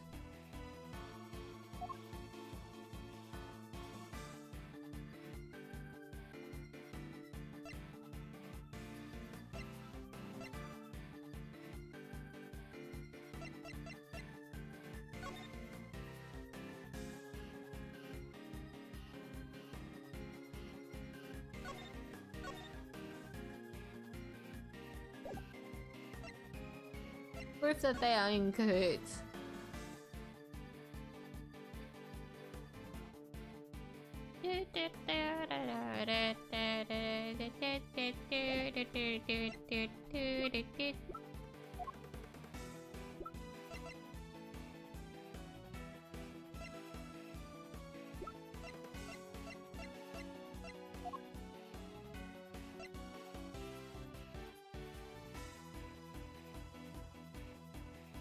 What is this? Wait. What would have this meant though?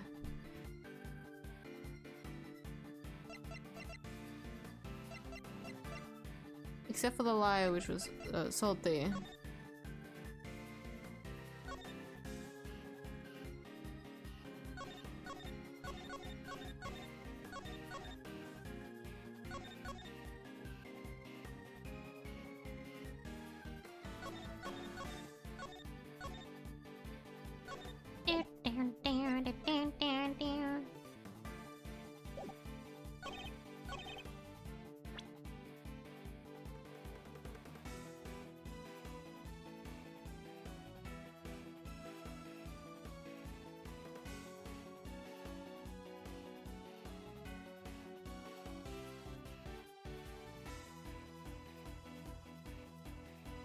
So, for Mr. Frost's work to taste good, it should have been because of Mr. Gusto.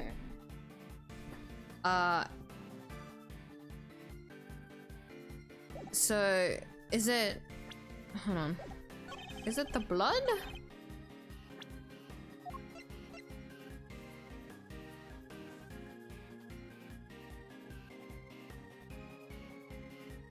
Found in the fountain, but not at the scene of the crime. No, never mind.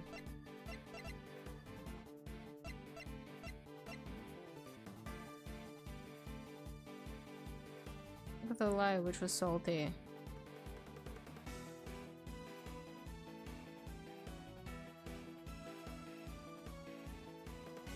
Which was salty. Why would- wait, hold on. Why was the liar salty?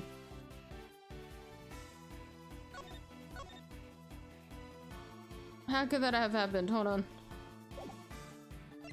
I forgot.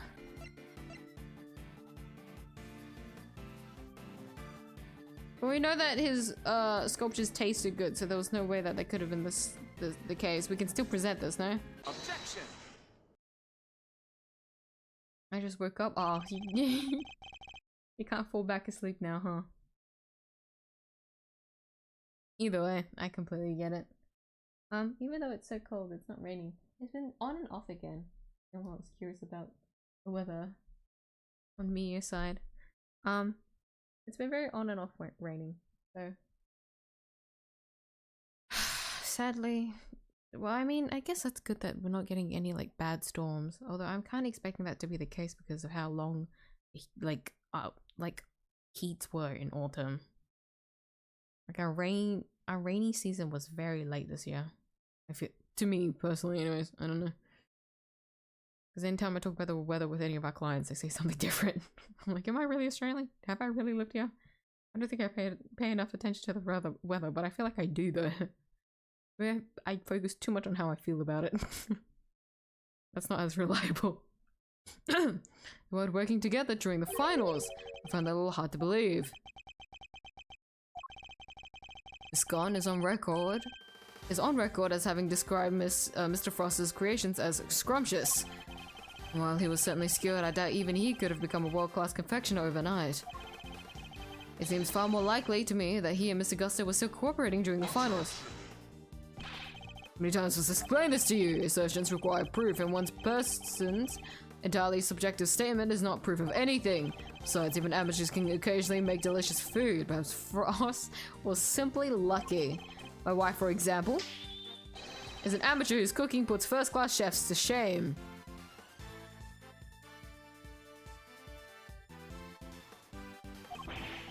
How's that not an entirely subjective statement? Furthermore, you are ignoring another crucial part of the pharmacist's testimony, namely that she also described some of Frost's work as having been unbearably salty.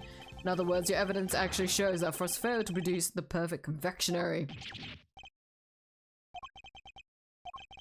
No more objections, I take it? Must be some way I can prove that Gusto and Frost were still collaborating. Mr. E, there's something that's been on my mind. Yes, what is it, Eddie? Mr. Frost's entry for the finals.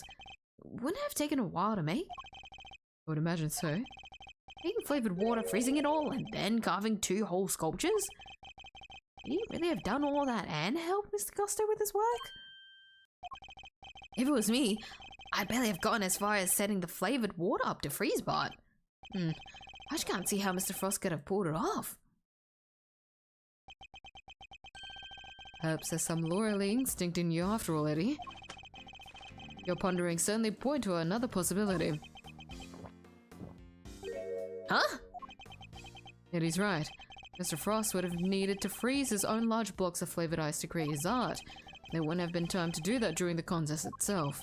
So what must Mr. Frost have done in order to finish his flavored ice entry within the time limit? Make the ice the day before the final, make the ice the day of the final, make it out of something else entirely. Before the final? He must have made the flavored ice the day before, then all he would have had to do was sculpt it.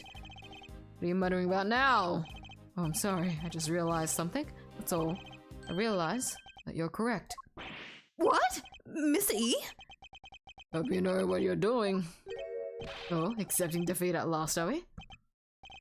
The only thing I'm accepting is that perhaps one of the things you said was true. They were helping one another right up until the day before the final. Just as you said, the day before the final really did mark the day that marked the end of the collaboration. Mr. Frost's entry was carved entirely from blocks of flavored ice which would have needed at least a day to freeze, and whose ice would therefore have already been prepared by Mr. Gusto. Yes, which lines up perfectly with what Mr. Gusto told me. They'd help Frost until the day before the final. In that case, why don't Mr. Frost reciprocate and help Mr. Gusto return? Can I be expected to read the minds of the dead?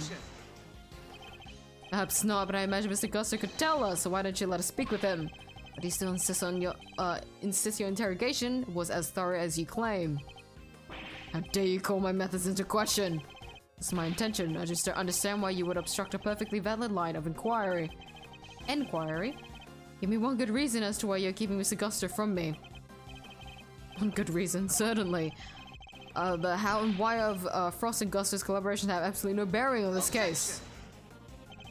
How can you possibly say that with any certainty? Old man Mercury is not good for my heart. If the relationship had broken down for some reason, that could very well have been the motive behind this murder. Could it indeed? Then why did Gusto himself tell me all about it? Why did the man you seem so keen on accusing shed the details of his collaboration with the prosecution? Please tell me you have some proof to back up your preposterous suspicions this time. Note to self, on Karma has canonically bought a girl.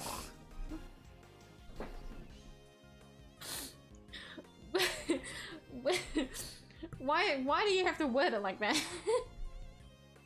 We know that Francisca exists. Unless we're under the implication that she's been adopted this entire time. Oh my gosh. Mr. Gusto only acted suspiciously one time that we know of, and I imagine Mr. Vogenkama is aware of exactly what that suspicious action was, which means it's probably a trap. Can't cut your tongue.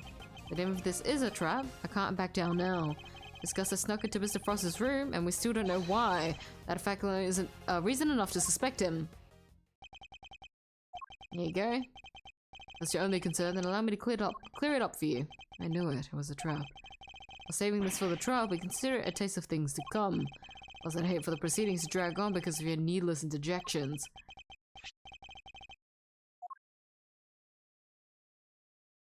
Aww, they kids are together. That's Gusto and Frost and their sons. Family photo. A photo of Frost, Gusto, and their sons. Gusto's son visited his father daily up through the semi-final. Gusto snuck into Frost's room in order to retrieve this photograph. Why? Seems their sons attended the same elementary school. Gusto was concerned that the fact of Mr. Frost and his acquaintance might place him under undue suspicion. The concern that you have just proved was entirely well-founded. Gusto's actions make perfect sense, and you have given me no reason to believe otherwise.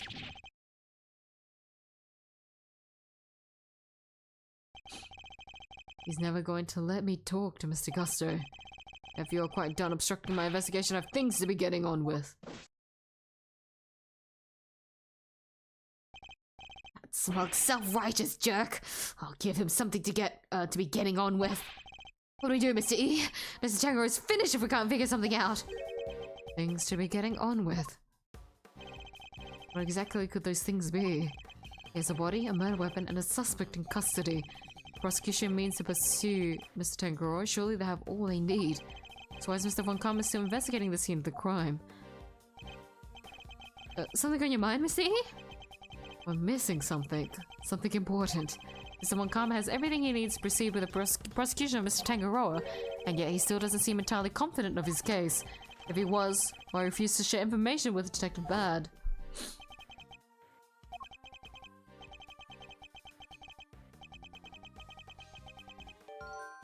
No autopsy report. 24 hours post-murder and there's still no autopsy report. In addition, we still haven't solved the mystery of what happened to the evidence that went missing.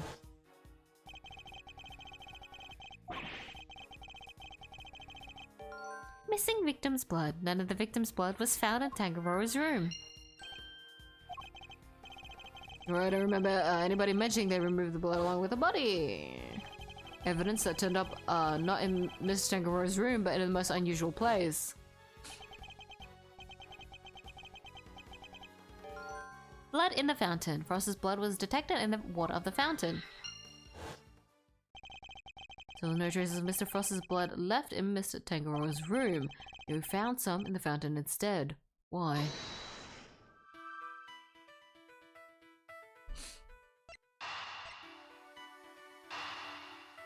I mean, we have to start with this one, no?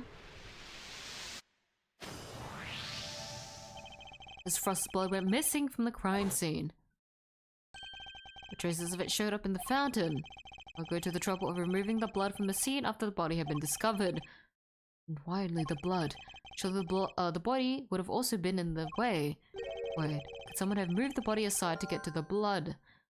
Body moved aside. Did someone move the body aside in order to get to the blood that was in the chest? Oh my god, I wonder what to put together. I did it! So the body might have been moved aside or even removed from the scene of the crime entirely. After all, as far as we know, there's still no autopsy report. We've learned plenty about the murder weapon and the suspect, but very little about the body itself. Our assumption thus far has been that the body had been recovered by the forensics team. What if that assumption is false? What if Mr. Von Karma wouldn't show Detective Bad the autopsy report out of something other than spite? What if we've been thinking about this the wrong way around all along? The question isn't why did Mr. Von Karma hold back information about the body? It's did Mr. Von Karma even have information about the body in the first place? How did things look from that angle? Perhaps the body hadn't been removed by the police in order to carry out an autopsy. Perhaps it's already been removed and hidden away by the culprit before their arrival. Mr. E? We've both heard the rumors about Mr. Von Karma's questionable methods, fabricated witness statements, shady deals, forged evidence even. Sure, everybody's heard of that stuff, but what's that got to do with us right now? I'll never judge a person on the basis of rumors alone, even Mr. Von Karma. I've tried my best not to let my preconceptions color our interactions with him. Nonetheless, it appears he may indeed be willing to twist the truth to his own ends. Twist the truth? You mean he's been playing dirty? I fear he might have been, and still is. I'm not about to let him get away with it.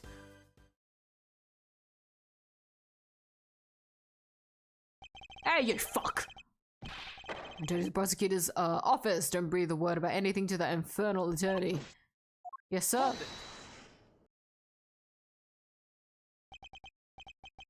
Here it comes. Water. I can't believe it all turns back to water every single fucking time. It's never ending, truly. Surely, isn't the next case safe? Isn't it?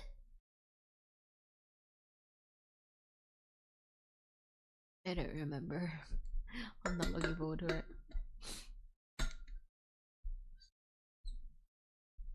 I don't remember, so. Were there any bodies of water? No. We just need to survive this one. This is the big water case, and then we'll be free. Oops, sorry. Right? Right? Right? Gregory is so confident, such a stark difference from right. It is. It's actually crazy. It's like we're actually seeing a proper attorney at play. An ace attorney. Someone that knows what he's doing. It's insane. He's not trying to bluff or anything. He's doing his job. Holy shit. And that's why he got taken out early. It's a shame, Charlie. Yes, what is it now? A few questions, Mr. Von Karma, about a certain fact you've been keeping from us. Really? You mean to call the methods of an officially sanctioned investigation into question yet again? I'm warning you, if you obstruct the police in their work any further, there will be consequences. Objection. It's not the police I have an issue with, Mr. Von Karma, it's you. What? Isn't it on the prosecution to work out who the real culprit of a crime is? What foolishness is this? I have no intention of debating what the prosecution's role is or is not with the likes of you. Let me make one thing clear. My job is to identify suspects and ensure that every last one of them is convicted at all costs. Oh no, I don't think that's what it is. Believe me when I say I leave absolutely no room for doubt when I present my perfect, unassailable cases. Objection. And how far would you go for your perfect cases? Would you create facts out of whole cloth, perhaps? Ha! And I thought you had outdone yourself already. But now you intend to accuse me of fabricating evidence? I do. Because it is why you've done nothing but hinder Detective Bad from doing his job at every turn. What are you talking about? You didn't shut him out of the investigation because you wanted him to keep an eye on us. You did to stop him from finding out that you don't have the body. What? He doesn't have the body? Ridiculous, you're clutching at straws. Can we end this already? I'll tolerate no more of your preposterous slander. Then allow us to examine it. Prove me wrong if you can. I'm afraid you'll have to try a little harder than that. I'm under no obligation whatsoever to prove your baseless accusations one way or another. Objection. As you must have seen for yourself, a piece of bloody chocolate is missing from the scene of the crime. Why did it disappear and where did it go? What does it matter? Some blood went missing from the chest where the body was found, so what? So what indeed? That's precisely my question. The body was still at the scene when the police got here. Removing the blood would accomplish nothing. However, let us suppose for a moment that the body was not. If someone had wanted to erase any trace of what had happened in that room, then it all makes perfect sense. What is this petty obsession with the blood stain? And since it's so important to you, why don't you tell me where you believe it went? Of course, after all, evidence is everything, as you never tire of telling us. I believe this should back up my theory quite nicely. But evidence will have to show that that's where the blood from Mr. Tangaro's room went.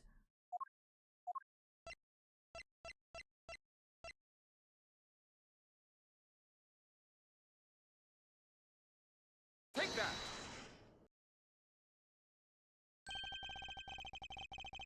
I don't think there's much water in the next case, but isn't there a pool on the building roof, or I'm misremembering? That's what I'm thinking too. I remember something on the roof. We'll see.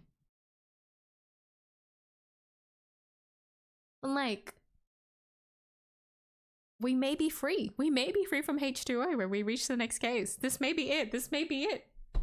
I can finally be free from this stupid water theory. Not everything is regarding water. This is it. We can be safe. I can be free. But yeah, I don't remember what's on the roof. We'll see. Oh, but that's spoilers, guys.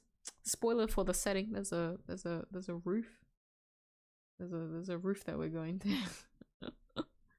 At least I think that is the next case, no? Isn't it like kind of a scary one? Scary as in like feels. Oh, no, scary is a you know what? We'll see when the next case comes. I don't know. There's no better way for me to describe it unless we experience the case together. I'm not good at this. Traces of the victim's blood were found in the fountain, along with the traces of the chocolate from Mr. Tangaroa's room. With the missing piece of blood-stained chocolate was dumped into the stream that flows into to the fountain. It strongly points towards one certain fact. Someone purposefully disposed of the blood after the body had been removed from the chest. Someone, Karma, where did you find the body? You didn't find it, did you? Answer me! Where did you get your hands on that kind of evidence? You have neither the authority nor the means to carry out that kind of analysis on the fountain water. No, but I do. Curse you, bird! You've been a thorn in my side from the moment you are assigned. Or no longer. As of now, you are officially off the case. I was billing on it in the first place. Someone, Karma, you still haven't answered my question. We admit it. Will you confirm that no body was ever recovered? It's really quite the claim, you know? One that you'll never find any proof for, I'm afraid. What must I do to get an answer out of him? Now, if you don't mind, I have given you quite enough of my precious time already. Look forward to destroying you in court, Gregory Edgeworth. The precious logic and theories won't save you then. Nothing will. Mark my words, Mr. Von Karma, your methods will be your undoing! No matter how you try to hide the truth, I'll bring it all to light in the end! Yeah, fuck yeah! Stay! Stay here! I still need to grill you! Yeah, so. Forgive me, Detective. I didn't mean to put you in a difficult position. Don't sweat it. It was always gonna end this way. Honestly, nobody's ever sidelined me the way he did before. First time for everything, oh. You know, I think you might be right about the body being missing. I am, and I'll prove it in court. Well, if there's anything I can do to help, just say the word. Since, you know, I'm off the case now. That's very kind. I'm sorry to keep asking favors of you, Detective Bad. But there is one more thing. I need to sneeze. Excuse me.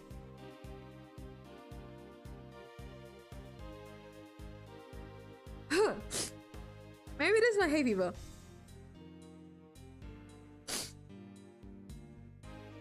Sorry, Detective Bad.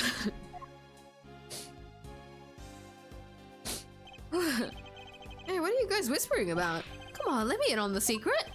Right, Eddie? The detective and I were just arranging a little insurance for the trial. I think we have enough to see Mr. Tangaroa acquitted. But I'd prefer to have an ace in the hole just in case. And? What is it? You'll find out in the courtroom.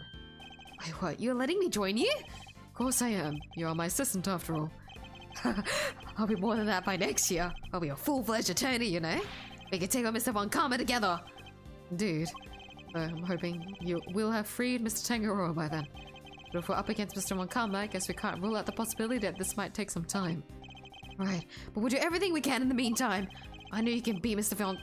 Von Karma, Mr. E. I believe in you. And we know he did it! Because Phoenix broke that record. Can't allow Mr. Tangaroa to remain imprisoned for a crime he didn't commit. And we won't. I'll expose Mr. Von Karma's lies if it's the last thing I do. And oh wow, was it the last thing he did? I'm so sorry. Oh my god. No. That's the flashback. Identity of the body. A red carpet, and we're back. April 2nd, 2:10 p.m.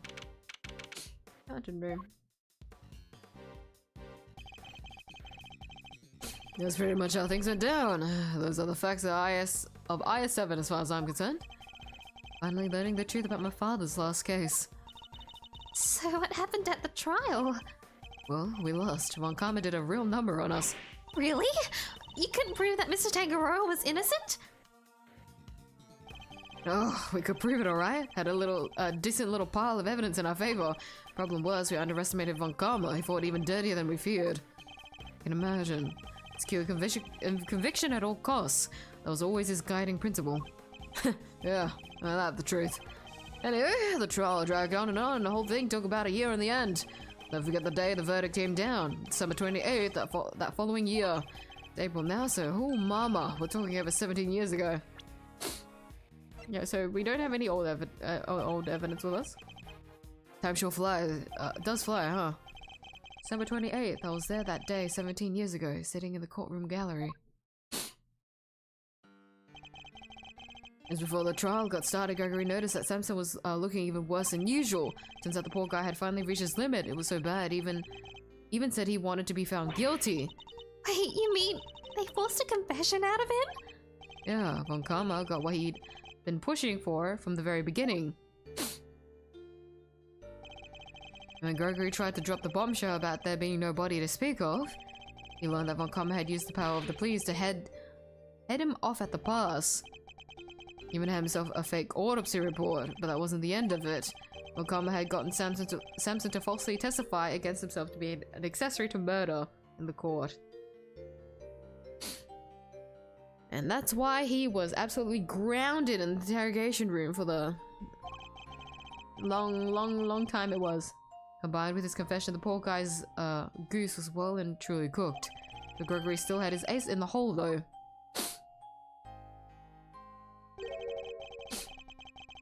The same ace he asked Detective Bad to help him with.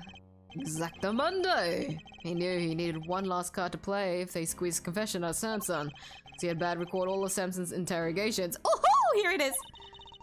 I guess Detective Bad really wanted to know the truth too, huh? We all did, but it was a trooper. Stayed with the case even after Von Karma took him off of it.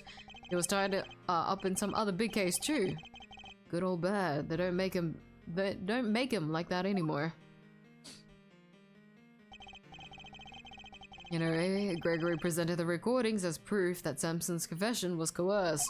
And you know what? It almost worked. A cop named Ian Seidman got fired. That's his name! Samson's interrogator and the initial detective before Bad. He took the fall for pretty much the whole thing. Von Karma didn't get away scot-free. In fact, he was disciplined by the chief prosecutor for the one and only time in his 40-year career. Still, Samson himself couldn't stomach another day in court, so when that guilty verdict came down, it didn't just signal the end of that day, but of the whole sad affair. I don't remember a lot myself, but my father's face when they declared Mr. Tangaroa guilty. I was a young child at the time, but even I could tell how much he was hurting inside. Gregory wanted to appeal the ruling, of course. He would have done anything to clear Samson's name. But then, well, you know what happened next. Poor guy, he never got the chance.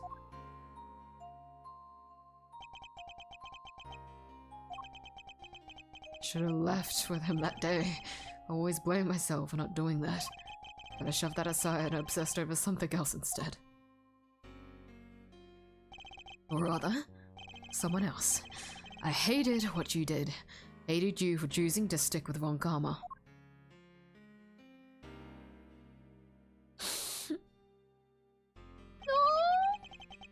I hope you can forgive me. No, you had every right to hate me. I went on to become a prosecutor as planned. And that's when Mr. Von Karma showed me this case file. According to these records, Mr. Tangaroa was convicted as the main culprit in Mr. Frost's murder. Nope, that's not right. Samson was convicted as an accessory to murder. Strange. The file clearly states that he was the perpetrator. Plus, I'm fairly certain that all of Mr. Von Karma's cases were successfully solved. Mind if I take a peek at this? This file's been doctored. The part about the verdict, it's been changed. What? Yeah, feast your peepers on this. Suspect data. Samson Tangaroa, age 39, organizer of confectionery contest. Victim's body was found inside one of his creations, leading to his arrest. While in detention, Tangaroa discovered that he had a taste disorder, which was subsequently cured via medication. Verdict: convicted as an accomplice based on his confession. Convicted as an accomplice. There's a copy of the file they have on record at the courthouse. Why is my copy so different? You said it came from Von Karma, yeah? I guess he didn't want Gregory's son thinking there was a murderer out there still at large. when you're looking into it again before the statute of limitations was up. So everything I believed about the case was a lie. Like they say, we all gotta start somewhere. What's important is you know what's what now. The statute of limitations may have run out, but the truth's still out there, you know? I inherited Samson's case when your old man passed. Prosecution handed it off to somebody else too. Grave on Karma wasn't going to bother facing off against a rookie like me, was he? Anyway, long story short, the killer was never found, and Samson was found guilty instead. That's terrible. Is there really nothing we can do to help him? Not without the royal perp, I'm afraid. Until then, his confession stands. Speaking of which, I didn't find out until after the verdict had been handed down, but Von Karma had threatened Samson and made him a deal. Told him if he didn't confess, he'd make sure Judy was convicted instead. How could he? Samson knew there was no way Judy could have done it, of course, but he wasn't going to take any chances, so he did what he was told and confessed to keep her safe. Now riddle me this, Smallsy boy. Why do you think your Uncle Eddie just happened to be in the prison the day Bronco Knight died? Oh, that's right. You were there to see Mr. Tangaroa. Bingo! Judy and I both promised we'd visit him every day. I didn't quite keep that promise, but Judy did. She never missed one visit in all these years. Come rain or shine, she always showed up. But none of that changes the fact that Samson is still being unduly punished day after day. How heartbreaking. We've got to do something, Mr. Vendor. Okay, that's actually why we came here. Your sculptures are back on display, just like they were all those years ago. And we're going to see what we can find out, right, Marzarino? Prosecutor Fender, I don't look at these things in the same way as you or my father. Mars? But that doesn't matter right now. Speaking not as a prosecutor, but as Miles Edgeworth, I want to know the truth behind both of these cases. And I'm not leaving until I do. Haha, you're the old Gregory's son, through and through. Alrighty then. Now that that's sorted, we can really get to work. Good thing I brought the IS7 case file and the evidence with me today, huh? Yeah, documents first. Who doesn't love paperwork, am I right? The parts in red ink are my annotations. IS7 incident case file updated. Thank you, Fender. Here's some evidence for you. Enjoy! There's quite a few, so I'd take a minute to scope them out if I were you. So, for reference, we have exactly 8.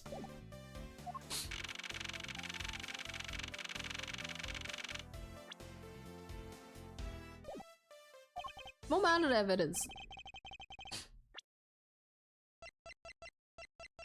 We now only have 4, so that's a good amount of it gone. We now only have a photo of the murder weapon. We still have the frame fingerprints left there, and there's no prints to it. We have the ultimate cookbook that has everything, and then the family photo that relates those two together. That's a good amount of evidence just missing. I'll take a look at them in a bit.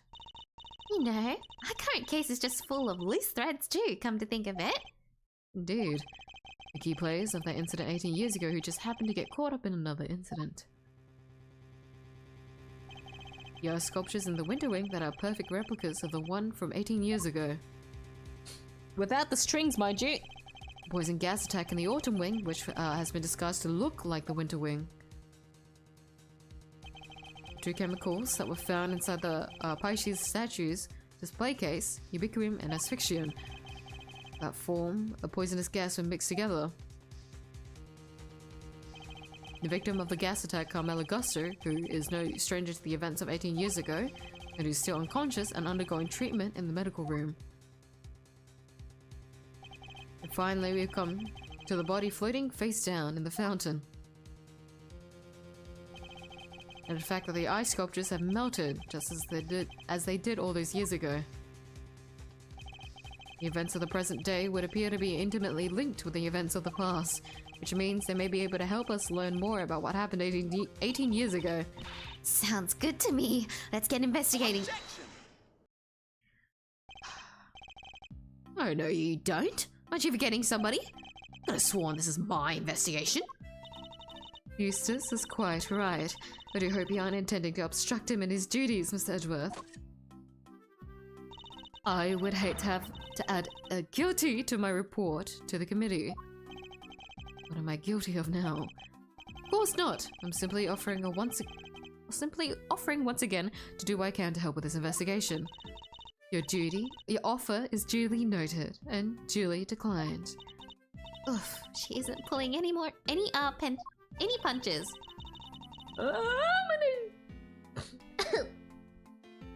The identity of the body in the fountain is currently being ascertained.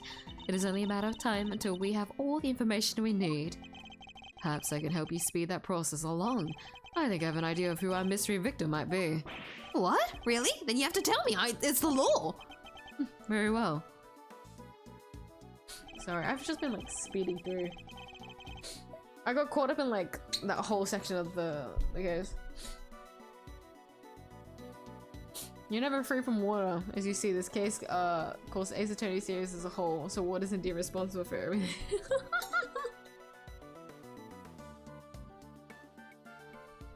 You mean from like the beginning of time, basically? Like this is the like the oldest info we have of like excluding Great Ace Attorney games of like the mainline Ace Attorney game. Crazy because it all started here in this fountain. God, fuck. That means you have to look out for any fountains, huh? So if there is that fountain.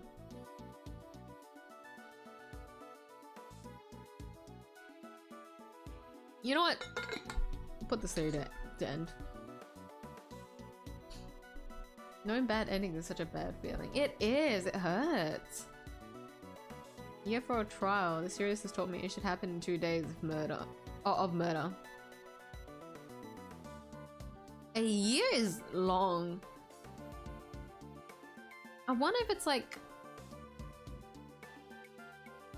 I don't know how it was for a trial to last that long, but I assume, yeah, I haven't heard anything last that long before. But like, the fact that Von Karma knew that if he just kept badgering the absolute shit out of Samson for a year. Oh my god, that's so brutal. That's so cruel. So hi GW. Hope you're doing well. New rule just implemented before 1.3, so 2016, while this case was in 2000. I don't remember what 1.3 was. But I assume it... Oh wait, no, they did talk about it. Wait, no, they didn't. There was a different rule. What laws have they talked about in this game? I don't remember. It's been too long. Well, Edward, his entire childhood was a lie. It really was. He only wanted to like... Ugh, it makes me so sad. This is why I like this case so much, because we get to like really connect with how like Gregory was as a character and see like Gregory loves Miles so much, and then like after all that happened, even Fender too, like regret and hatred like built up inside as he watched Edworth go to like the dark side. Like, oh, so painful. That's why I like this case so much. Edworth really gets to like go back to his roots, I guess, in a way, kinda ish. Cause I think about that CG of him pointing as a kid. He did want to be a lawyer at some point. Okay. It isn't just the ice sculptures that have resurfaced after 18 years. The body in the fountain may also be a visitor from the past. Take that! I believe the body in the fountain is that of the man who was murdered here 18 years ago, Mr. Artie Frost. What? You're saying that was poor Chili Wings? Wait, who the heck is Chili Wings or Artie or whatever it is you're talking about? Adi Frost was a famous sculptor, Eustace, although he was better known as Paul Hallecky. The sculptures are on display here, all of his works. No way. Sounds like he did well for himself. Always good to encounter a fellow winner. Mr. Frost was also the victim in the 𝐢𝐧𝐼 incident. Judge Cavell knows about the 𝐢𝐧𝐼 incident.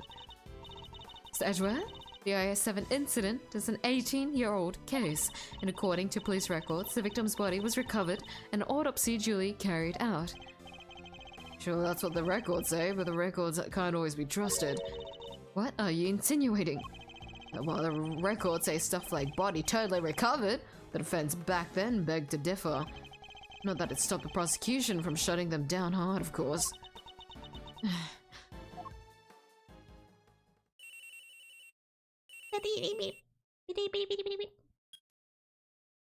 Yeah, this is winner.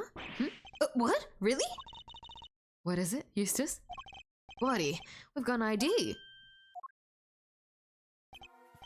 Some sculptor called Frost or something? So I guess Edgeworth called it? Goddess of justice! So my father's deduction were right all along. Well, Judge Cavell, I'd say this changes things, wouldn't you? Perhaps now you'll admit that I might be of use to this case. More than a certain junior prosecutor, anyway. Ugh, no fair, you're trying to steal the win! I'm doing no such thing. All I want is to uncover the truth. And if we're going to get to the bottom of what happened here, we'll need to work together. You do not need to do anything, and you do not need to know the truth. This case is none of your concern. Oh, that judge too? Think you might be wrong about that. Another of your interruptions, Mr. Fender. Yeah. Yup. See, I was on the defense team for 𝐢𝐧7, so this case is very much of my concern. I was one of the pesky kids pushing the theory that the body had actually gone missing.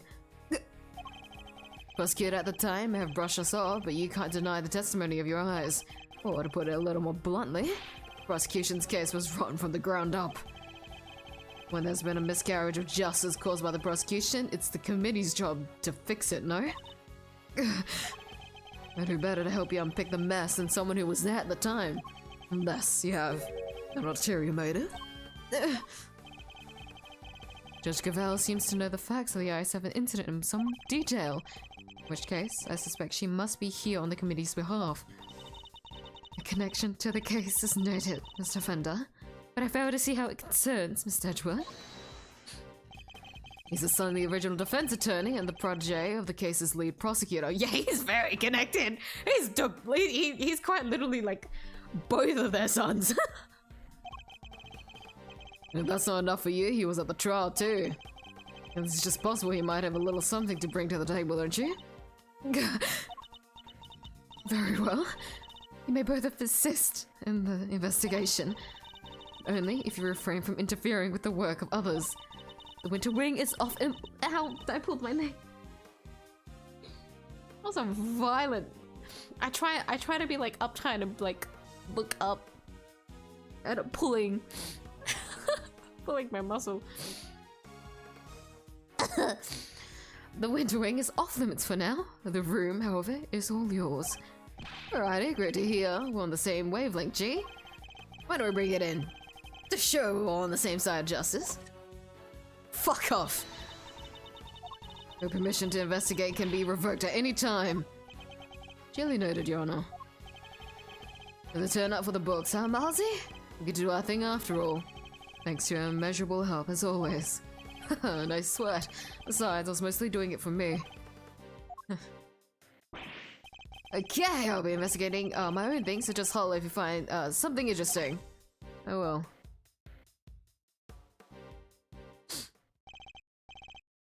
This whole thing is much worse than the anime, where we see depressed Miles begging to stay alone and 2-year-old Francisca demanding attention with her whip. 2-year-old Francisca with the whip. Crazy.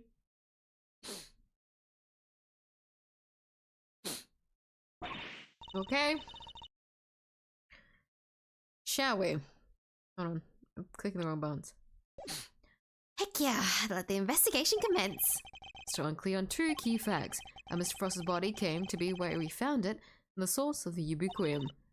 Alright, we need some more intel. Dude, let's focus on the ubiquitous first and foremost. It's used in stuff like dish soap and paint, right? Correct, it's also bright red in color and has a distinctive minty fragrance. Minty fragrance. Ubiquitous is a red liquid with a minty fragrance. Okay, sounds like we know what we're looking for. Ding! And that is where I'll call it here for today's stream. Painfully on time. Roughly 4 hours. I probably could keep doing the investigation, but I'll do a long stream tomorrow instead to make up for it. I don't think I'm gonna be able to finish this in time anyways. My nose is like betraying me, seriously. So I'll keep the long work for tomorrow. So that is all for me today. Thank you everyone for tuning in today. I will do more tomorrow. Hopefully it works out. Hopefully it doesn't go too over time. I don't think I'll be able to get it like all done tomorrow. If I can, good on me, but I don't think I can. Because we're only starting it now with this investigation. Like, now that the body's rocked up, this is where shit really starts. I keep saying that, but like for real this time. Now that we actually have the body, like Gregory has like said back then that there was no body. We now actually have the body with us here in the present, and so, you know. Of course, this is where an Ace Attorney case starts to really start amping up. But yeah, that'll be more tomorrow. It'll be very fun investigating. Largely because of Larry, I think. I remember Larry being kind of annoying. Look at this. There's a lot to investigate here. Much more than in the past, so that'll be for tomorrow. Saturday stream, I have mentioned that I will do drawing, but I will try to do the... I'll try to do the more digging. I don't know if I'll be able to do all of it that stream, but I'll try my best to. Okay? Alright. But I'll be doing a drawing stream for Saturday this week, so... More Ace Attorney tomorrow, Saturday drawing. That is my full plans for this week. Yes. Yeah. But yeah, I'm gonna call it here for today, just because I don't want to push my voice too much, and I can't really go over time in the event that this investigation does go a little bit too long than it should, because I'm more inclined to going a little bit further than I can handle. I'll leave that all for tomorrow, but it'll be it's better for me to start an investigation. We're actually investigating. We're probably investigating as Miles this time rather than as Gregory, so that's hype for tomorrow. Yeah. That is all. Thank you everyone once again for tuning into today's stream. I hope everyone has enjoyed this is kind of more the emotional bit, wasn't it? Because this was where we for like the last time we get to be with Gregory, or yeah, play as Gregory. So this is Edgeworth's, like, not really redemption arc yet, but like where he starts to turn over a new leaf, viewing justice on all sides. But yes, thank you to those that stayed and watched through. Thank you to those that have chatted and commented today. But with that, that is all. Remember everyone to go hydrate, go eat if you haven't already. Make sure to take care of yourselves. I need to go refill my water. I'm like horribly like I can't say dehydrated. Like my throat is kind of dry, but I think it is because of the weather. I have been drinking water today, I swear. It's really cold, so you know what? Make sure to bundle up to anyone that's in cold weather like I am. Make sure to stay cozy. But yes, to those that have stayed up to tonight's stream, thank you for staying up. You may go EP now. Go rest up now. For those on the other side of the world, do have a good rest of your day. Take care. I'll see you guys in the next stream. Good night. Bye-bye. Kay's looking at me kind of weird. Bye-bye. Me signing out.